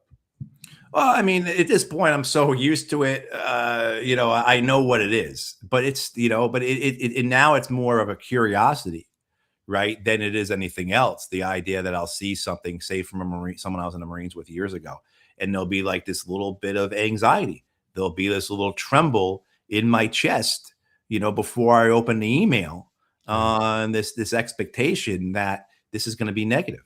And like I said, Mm. almost always it's positive. There have plenty of negative things happened. I mean, I can Wow. talk about those, but certainly the support, because I think I think the disagreement over that war that I had, the dissent that I have, and if people are interested in articulation of why I dissented, what my analysis of the war was, I'd encourage you to watch the film Bodyguard of Lies, which is on Paramount, Mhm. streaming on Paramount, and that gets into more detail. I explain my opposition to the war, from an analytical perspective. Yeah. But the uh, yeah, I mean, this uh, uh, I'll just leave it at that. I think that's probably good. Oh, I think I lost you. Yes, I think you are back. Okay, all right. But I was just wrapping up there. But yeah. Yeah, you were mentioning Bodyguard of Lies. Right. Yeah. So that's a film on Paramount I was in last year. It goes into it explores the lies of 4 presidential administrations that sustained the war in Afghanistan for 20 years. And if people are more interested in my critique of the war from an analytical or professional perspective, they can find it there. Yeah. Now, again, I guess your official title was Senior Civilian Representative for the Zabul province in Mhm. Afghanistan, right there. And when we go back again to your uh, letter, I think it's really a case study. One question I have for you is there's a part of your letter that's incredibly powerful, right? Because you speak about families, Yeah. sacrifice, and the difficulty of assuring that those losses really had a purpose. What was going through your heart as you wrote those words? There is a lot of anger. There's a lot of anger, and there's a lot of sorrow. Um, in I So after in the experience after McNamara's death, and I'm kind of this is put in front of me about the choices I am making. Hmm. As a political officer with the State Department of Afghanistan, that doesn't compare at all to Secretary of Defense during Vietnam, but for me at that point, certainly it was presented that way. Then it's a couple months of trying to get the courage to do what I knew was right, to leave the Mm. war. And it's one example of another of things coming up. It's dead civilian kids, dead Afghan kids. I mean, there's one teenage boy that we had to repatriate, just the look on his face, Wow. as well as another boy who going up to the hospital with the governor, and the surgeons got, the kid's guts pulled out of him, Mm. like that type of stuff. It's things you've seen before and that you always excused away, you always explained away, you put behind the door in the back of your head. And I Yeah. didn't have that capacity any longer. But other things too. One was just again look, I was a student of this stuff. I read everything I possibly could Yeah. about this war, and that's one of the things that I will say. I want to get a point across for those who didn't take part, and maybe particularly for civilians. The number of men and women I was with in Iraq and Afghanistan, or in DC working on Iraq and Afghanistan, who had never read a book about Mm. Iraq or Afghanistan is incredible. The Yes. lack of literacy, the lack of historical knowledge, the understanding, and Mm. most of those who did have a historical knowledge, it was very much limited to our view, our experience. So Yes. people may have read about Afghanistan since 9/11, and they would Mhm. frame the war in that way, that the war started in September of 2001. And if you talk to the Afghans, they go back to 1973 when the king is supposed, right? I Yes. mean, so it's like that that failure to understand the context, the background, the history, as well as placing himself as a prime actor on the stage. And it's one of the things I think one of the things I say in that letter. But I also too. So it's just the fact that this is not going to work. That we are not going to win the way by adding foreign forces and sending more money to a corrupt and predatory government composed of warlords and drug lords. We are not going to win this war. We're only going to push more people to the Taliban. But then the other thing too is just our own, Bob, our own. Give you an example. I go to presidential elections in Afghanistan, August of 2009. And we pushed 20,000 more troops into Afghanistan really quick. And we've got kids losing their legs, losing their testicles, bleeding out in Kandahar and Helmand and up in Nangarhar and other places because these elections have to be successful. They have to be free and fair elections, right? We're sending hundreds of bodies home every month for that purpose. That's the stated purpose. That's what the president of the United States is saying. And meanwhile, the elections come. I'm not allowed to go to a polling place as a State Department officer. The Afghan government says the U.S. is off limits. It's a way to try and make it seem like it's impartial, but really it's a way to hide what's occurring. I go over to the Afghan military base and I walk into a building, and the conference room, they've got the large buckets where the ballots would be put in, these big Tupperware buckets, and the Afghan soldiers are just stuffing the ballot boxes, right? And so when I report this back to the embassy, the response I got, I'm going to paraphrase it. I wish I had saved it. And this would be a recommendation for people who are in these experiences. Save everything, document everything, write journals, save your emails. You're going to want them later. Your memory is not going to be as good as it once was, let me tell you. But the response from the embassy when I told them about this ballot stuffing I observed was that what you saw was it was an unregistered polling station. Therefore, it was not part of the official process. So we're not concerned about this report.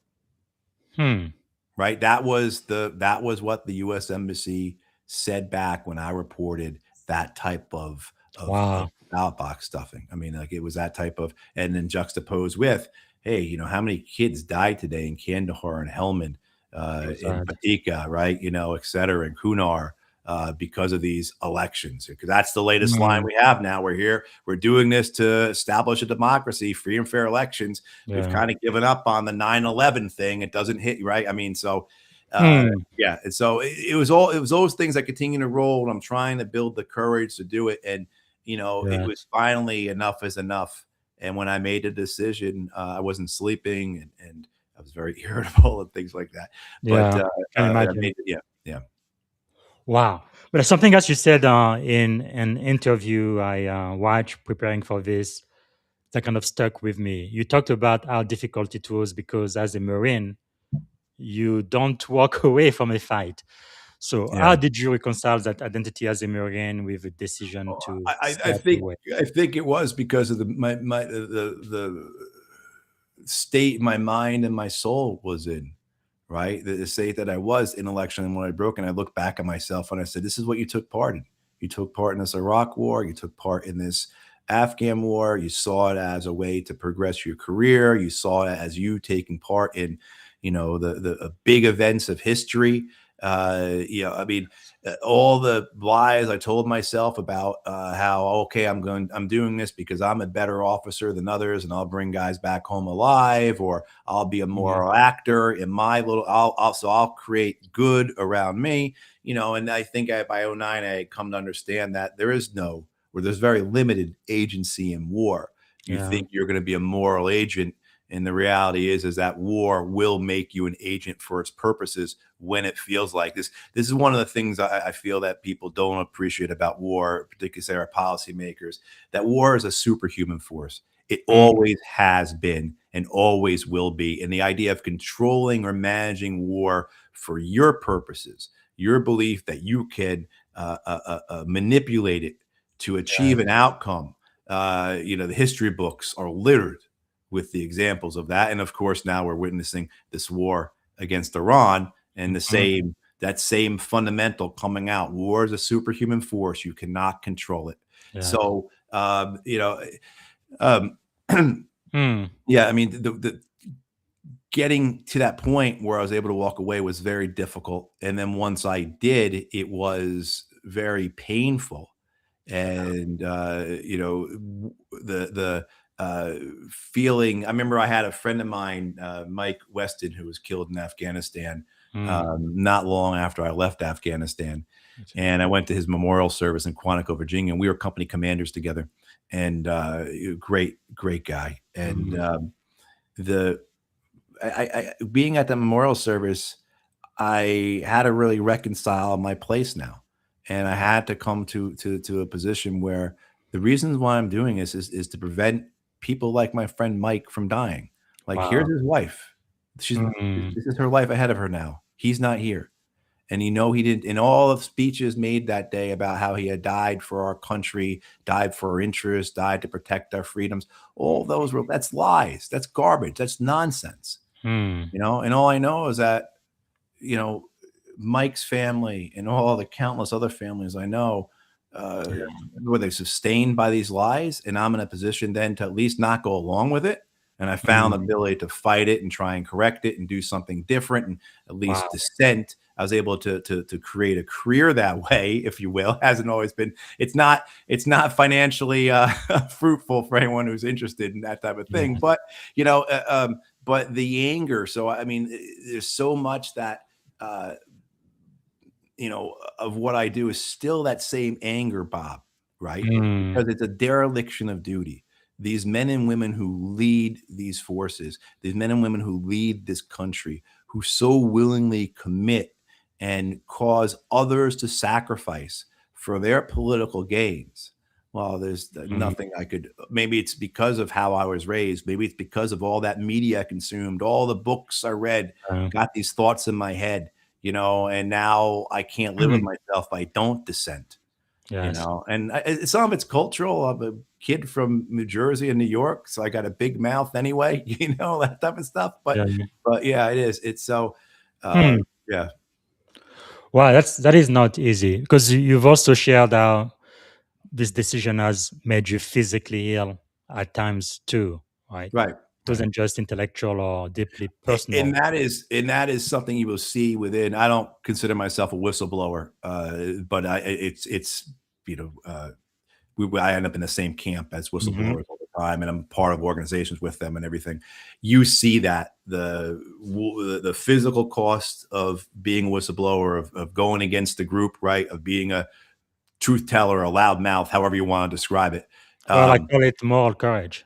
Yeah, the moral courage to demonstrate that. There's absolutely a financial and a career cost. There's a physical cost. People develop illness. It's this idea of the stress that you are under because you left the group. But then as well, too, there is, the psychological and psychiatric costs. Oftentimes that leads into substance abuse, secondary issues like depression. But this idea, you'd mentioned something to me about how I think you early on you said something about the difference between physical and moral courage, and I think the difference is that physical courage causes you to act because you're afraid of what people will say if you don't act, right? Moral courage causes you to act because you're afraid of what people will say if you do act, right? Wow. So when I had those moments of physical courage, this idea of, you're not afraid. Courage is not the absence of fear. It's acting in spite of fear. Yes. And that's absolutely 100% the case, but I know that for me, like if in combat, whether it be, I remember one time being in Haditha and we're on a gunfight. And I remember just thinking, like, it'd be really nice just to stay here until this is over. We're up against a team size element. There's like one dude with like a RPK machine gun, another guy with an RPG. They're going to leave soon. I can just stay here and it'll be fine, right? Hunker behind this wall. Wow. And then the thoughts that were there were, what will people say if you do that? As well as the other thought was like, that's not your job. Get up and do your job. Right. But it kind of comes back to this idea of what are you going to say about yourself, your identity? You're a Marine Corps officer and you hid behind this wall, or you could get up and you try and lead your Marines, Or the other one was, what are people going to say about you as well because you hit by that wall? Now, moral courage is the opposite, where your fear is what people will say if you do act. So if Yes. I do say something, if I do step out, if I do quit, what are people going to say about me? That's Right. And powerful. that's what binds you. Wow. So, physical courage, I think the fear may be what motivates you, right? Yes. While moral courage is the fear that binds you. And the two things are different. And I'm not gonna glamorize moral courage over physical courage. I was scared plenty of times. The time I almost died, and somebody said something about it, and I said he was a major, and I said, "Sir, you know what? The reality is, as I just learned, you can do a."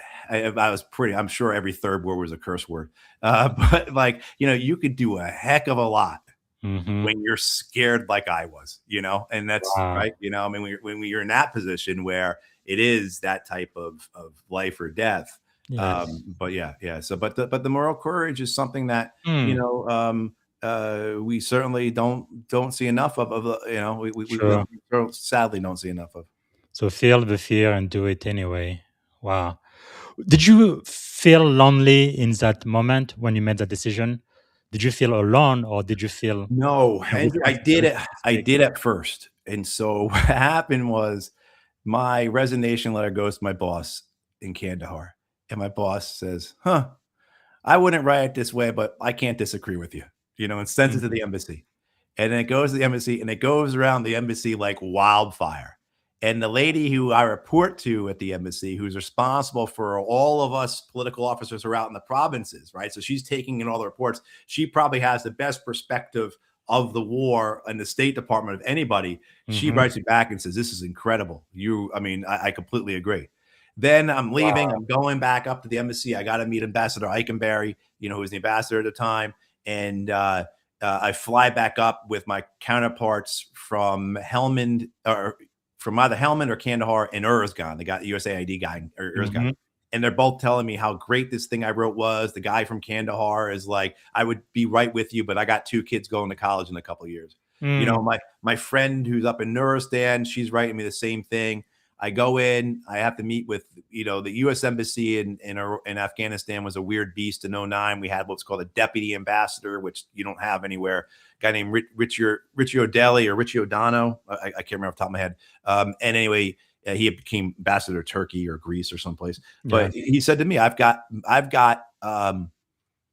to go in and talk to him. And he says, "I've got military age children, and I would not let them serve in this war." And then I Mm. go and meet with the ambassador, who I met with a number of times the other day and already had a good relationship with, Ambassador Eikenberry. And Ambassador Eikenberry says to me, "Matt, he's like, I don't, nothing here I don't disagree with. I need you to stay here and I need you to work on General McChrystal's team. And I need you to say this to him every day." And he said, Mm. "If you do that for me, I will help you publish this letter when your time is done here, and I will write the forward for it." This is the American ambassador saying about the letter he Wow. wrote. Same thing. My ex-girlfriend, who Bill's still here, Liz. Bill knows Liz. She goes into a meeting with Ambassador Holbrooke at the State Department. Ambassador Holbrooke at that point was the senior representative for Afghanistan, Pakistan. So the Mhm. President Obama's guy for Afghanistan, Pakistan. And he opens this meeting by saying, "Who the hell is this guy?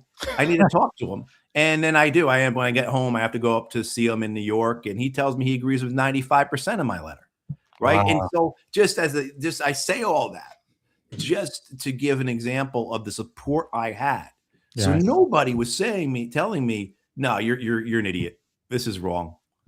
People are encouraging me. People are congratulating me for doing this. People are telling me, "Yeah, I Mm. wish I could do it, but A, B, and C." Yes. I mean, and so I didn't feel alone at all. And I was offered a Wow. position. I mean, I kept getting offered jobs, either with Eikenberry or with Holbrooke. And then I realized that nothing was going to change. Also, too, again, I was morally and intellectually broken. I was suicidal before the Afghan war because of my moral Mm. injury. So, right. I mean, so I had that and I just needed to get away. And then through a Forrest Gump like moment, I met an editor from the Washington Post. And that's how I ended up on the front page of the Wow. Washington Post.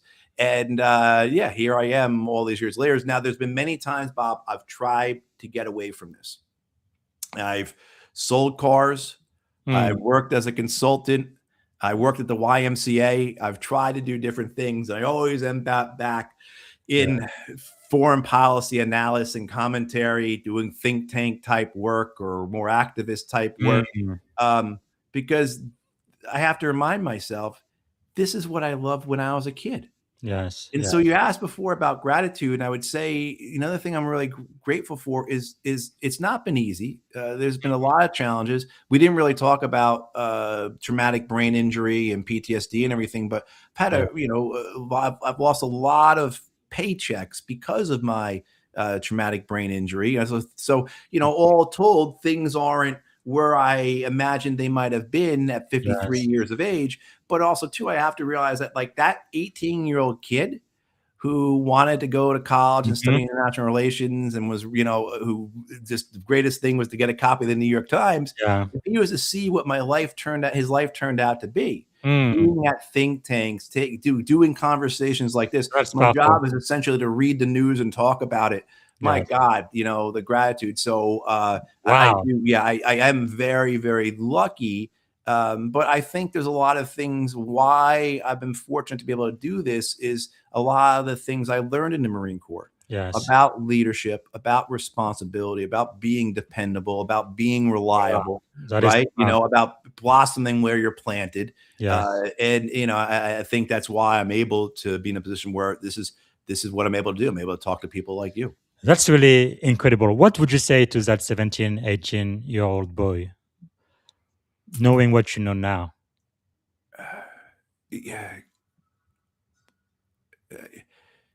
Take it. It's nothing's going to be the end of the world.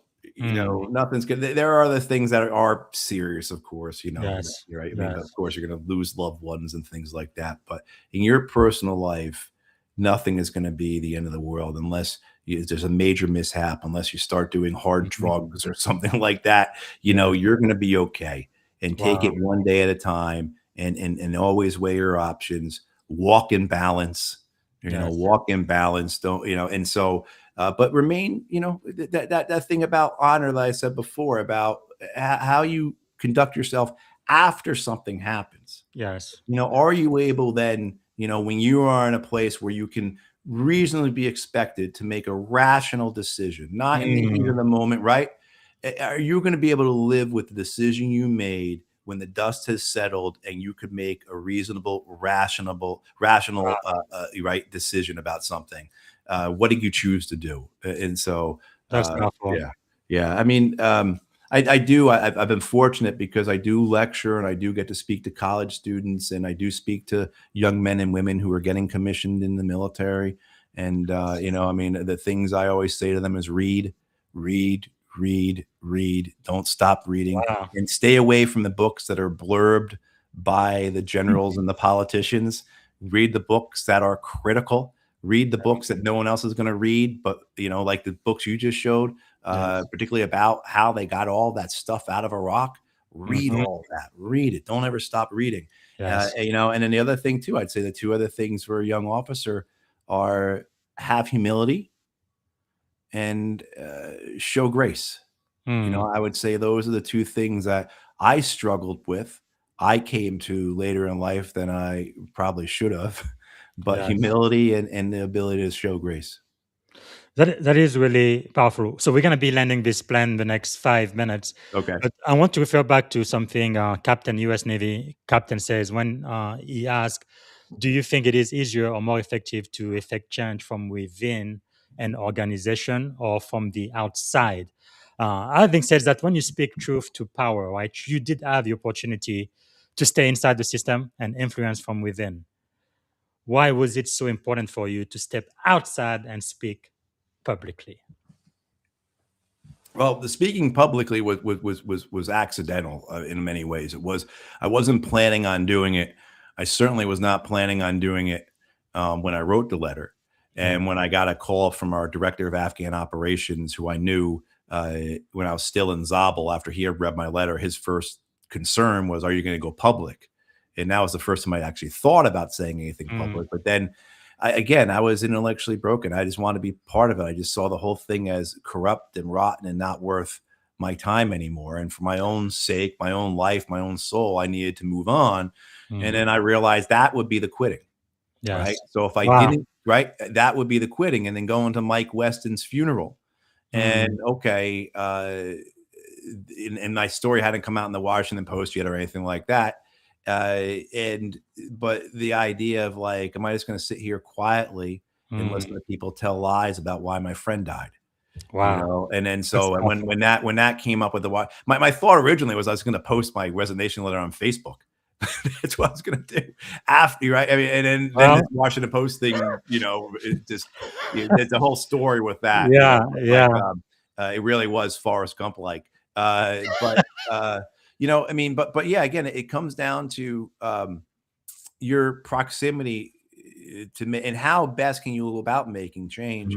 Writing for me at that point, after having been involved with the Iraq War, both in Iraq and in DC, seeing at pretty high levels for a junior person, understanding the institution, the bureaucracy, and understanding too that's the politics that matter.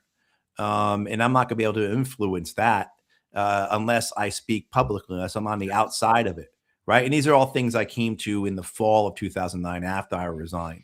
But certainly, what I will say about for those of you who are struggling with this is make sure your own house is in order, right? So just as important as being able to influence or make change above you, have you set the conditions within your organization, right? Within your unit, within your office to allow for change to happen, That right? So is again, you're on powerful. the stairwell, right? You can go up and down. And are your subordinates able to affect change in your organization? And that's just as important, because we do have to get to this point in our lives where we do accept, we'd have to practice radical acceptance, right? Yes. And we do have to say, I can't change everything. I don't have control over everything. But what I do have control over, am I creating the conditions to allow people to challenge what I'm doing? Right. Just as I want to be able to challenge what my boss and their boss are doing. Right. So I think that's a way to get yourself, if you're in a tough fix, because I think we all know we've all been in places where the conditions are Yes. terrible, the work conditions are terrible, your boss is terrible, et cetera. And you have to find a way to accept it. And that's Yes. horrible, but at least what are you doing that you have control over that Mm. makes it so that what you're trying to replicate is actually what exists within what you control. That's really powerful. Okay, we do need to end the show. So the last question I'm going to ask you about this segment, really in line with what you just said. No, I'm thinking about the junior naval officer who are listening right now, future leaders in the Navy. At some point, they're going to be waging our wars. But how do you know when it is time to stay and fight from within versus when it's time to step away on principle? It's going to be your own decision, but you do have to talk to other people. You do have to That's good. communicate with other people. You do have to hear other inputs. Um, but it's also too, it's have you given it all a chance? For me, it was this idea that I went to Afghanistan. It was no different than Iraq, right? Yes. For me, it was across all lines. I saw just the same things over again, including understanding that the Obama administration had no interest in settling the Afghan war. They had interest in victory in the Afghan war for political purposes, right? That's why the escalation occurs. And then the timeline to get out 18 months later, no rational person thought that was going to work, except for the generals who were pushing this idea because they thought this was their way to become the greatest general of their generation. And let's remember that General Petraeus, you had members of Congress around that time, 2010, 2011, saying General Petraeus should get a 5th star, right? So, I mean, that was all there. But for you personally, yeah, have you done all you could? Again, is it prepare like you're going to your court martial? Write it down. Argue it out to yourself. Take time to decide what you're going to do. But it's really going to be that question then of like, when I'm removed from here, a year, 5 years, 10 years from now, I look back on this. Is this something I'm going to shut the door on in my head right away? Or am I going to think about it? And maybe I'm going to wrestle with it. Maybe it's always going to bother me. But like, am I able to be able to say that I did the right thing when it's all said and done? So, certainly to come to that point, I would keep those three things, prepare like it's a court martial, work your ass off, blossom where you're planted, even though it sucks, do your best all the time, because it's just not about you. It's about the men and women that you are serving by being their leader, right? It's about them. And that's where your focus needs to be. Then let that be. And then the other is make sure it's not a small cross. Yes. Well, we are going to end it there, Matt. But as a Navy commander, I must say, I've had to make some difficult decision. But I will be honest, right? Most leaders will never face a moment like that, like you did. And I think that what you are showing us is that leadership is not just about mission success, but it's also about being able to look at yourself in the mirror when the mission and your values do not align. Right. So if you had to define it in one sentence, what is moral courage when everything is on the line?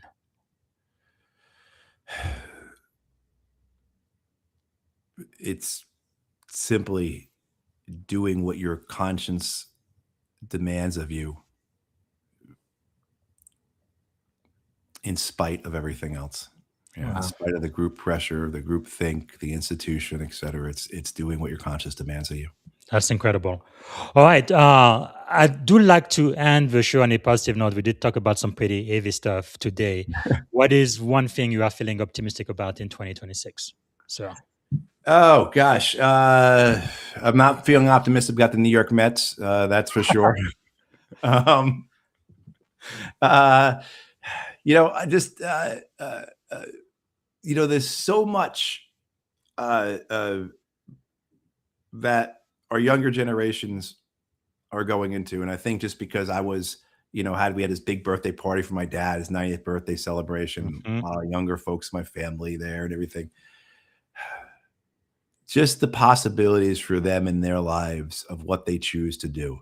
Now, there's all types of stuff hanging over them, in terms of geopolitics and economics and the environment and technology and all those things that, God, certainly the future looks dystopian. But the promise of what they can do with their lives, if we enable them, if we provide for them, if we give them what they need to be successful. Unfortunately, my family is able to do that with the children in our family. And so I'm grateful for that, for those kids in my family being, in spite of everything, having really good futures possibly. And I would say actually the younger generations, the idea being is like, don't wait for it, take it. Don't wait your turn. Take it, take the future. Don't wait for us to hand it over to you, because my generation, Gen X, is going to hold on to it for as long as the boomers are holding on to it, right? What I mean? So don't wait for us to give it to you. Just take it from us. I must say I'm really impressed with Gen Z. Both of my daughters, they've been some of my mentors in many ways too. It's just wonderful to see the way they look at the world, and it's very, very inspiring. Well, thank you so much, Matt. I guess the very last question I'm going to ask, actually, before I ask that one, is there another question I should have asked you that I didn't get a chance to ask? Anything else you wanted to share today, sir? And by the way, this is the longest podcast in the history of the Leadership and Success podcast. Anyone who knows me anyone who knew it was going to go long. I am not succinct and concise, pithy, or words that have never been associated with it. Needed to be said. I think the one thing when I was thinking about this, and I appreciate it because you and I had a dialogue before this, and it's so fantastic. This is not what I usually talk about, and I'm really grateful for this. But the idea, thinking about my own leadership development. And there are born leaders, but leadership is teachable. It's learnable. One of the things that we used to have to read these books on leadership were written by like these, I don't even know if they were from World War II, but maybe before World War II, whatever. And they probably seem cheesy and dated and everything, but they're true. And one thing that stuck with me was this idea of always call people by their name. And I remember being a second lieutenant and reading this book on leadership by someone from, whatever, and being like, okay. And I started doing that. I started, Marines have name tapes, call them by their name. And the difference was undeniable, calling them by their name, by hey, Johnson, hey, McDaniels, hey, Smith, whatever. That type of connection then, and I learned that from reading a book. Yes. You know, I mean, so leadership is teachable, it's learnable. Some people are born with it, but if people want to become leaders, it's something that they can develop. That is so powerful. Again, that's part of the reason why we have this show, Leadership and Success Podcast, hopefully helping develop the next generation of leaders in the military and in high tech, but really in any industry. But those are the tribe I care the most about. All right, the very last question, and this is the end of the show. Give me one word that would describe or crystallize our shared time together on this show today. Which word comes to mind? Gratitude. Yeah. It does. I'm very grateful for what you're doing, Bob. Thank you. I work remotely. I'm part of an organization, but like I do my own thing. I work from home, and you mentioned earlier about the camaraderie, the fraternity, and you don't have to be in the military to find that, but to have this understanding of a shared purpose, and particularly if that purpose is to develop others. Yes. I had a first sergeant in the Marine Corps who taught me that very early on. You know, so many of us come in the Marine Corps, or you have some of your early experience in the Marine Corps are very heavy, pessimistic. Yes. You know, leadership by shouting, right? Particularly like the recruit training, boot camp experience, everything Yeah. else. But also too on the officer side, you have that as well, where you just have and I remember first Sergeant Fontenelle saying to me, "My job is to build people up." Yes. And that always stuck with me. And that's the purpose. The main thing, if I didn't say anything else, I said about 12,000 words. If there's one thing I guess I'll leave it on for people who are not familiar with the military, is the military is first and foremost and always will be, regardless of AI and drones and everything else, it's first, foremost, and always will be a people person business, right? It will always be a people business. That's it. Yeah. That is so true. The other thing I will add to that, I think some of the best leaders I've had are women. The way you described leadership earlier, that's what I saw 21 years ago when I went to boot camp and in the beginning of my career. But the last 10 years, I think it was more about people, and you didn't have to shout to show that you were in charge. Right. People knew you could be calm, and you could speak, lead, and care, and use emotional intelligence and all of that, and really get things done. And I've learned so much from so many great officers throughout my career. So once again, Matt, thanks so much. Really, for me, I am so grateful you took the time to speak to us. Again, this is in the history book. This is the longest show in the history of the show. It's been 5 years I've been doing this, but thank you so much for your leadership, your example, and really appreciate you being one of our master's teachers today. Thank you, sir. All right. Thank you, Bob. All right, everybody. So this is one for the panel. I think I will have 2 more interviews tomorrow, and I will let you know shortly after the show is over who I'm going to be interviewing tomorrow. And really quickly, I want to make sure everybody gets a copy of Bob Woodward's book, Obama's War, but also the other book we mentioned, Deadly Betrayal by Dennis Fritz. I think these books are going to make you think. We also like to celebrate Black History Year, not just Black History Month. So two quick things. In California, I was shocked to find out, I wrote a post about this, but in 1943, in California, if you can believe this, I'm not talking about Alabama or Mississippi, but California, progressive California. On May 5th, 1943, California required marriage licenses to identify the race of each person applying to be married.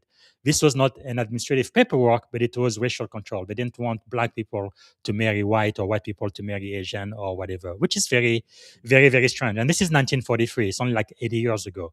It's not like 200 or 300 years ago. And that was in California. Anyway, and the other thing I wanted to mention for celebrating our Black history is about the very first African American who actually won a Supreme Court case for the NAACP. His name was Charles Hamilton Houston. All right. That's all I have for today. I hope to see you tomorrow for the 2 leadership conversation we are going to have. And thanks again for watching, and have a wonderful rest of your day. This show should be available on all of the podcast platform by the end of today. Thanks again. And immediately available for replay on LinkedIn and YouTube. Bye for now. Thank you for tuning in to the Leadership and Success Podcast with your host, Coach BZ. If today's episode added value to your leadership journey, be sure to subscribe, share, and join us again for more wisdom nuggets on how to lead better and achieve greater success. Remember, leadership is the most critical skill of our time. The world will always need leaders to inspire others, drive innovation, and execute meaningful strategy. So why not count yourself among the bold leaders shaping the 21st century? Until next time, stay inspired, stay committed, and keep leading with excellence.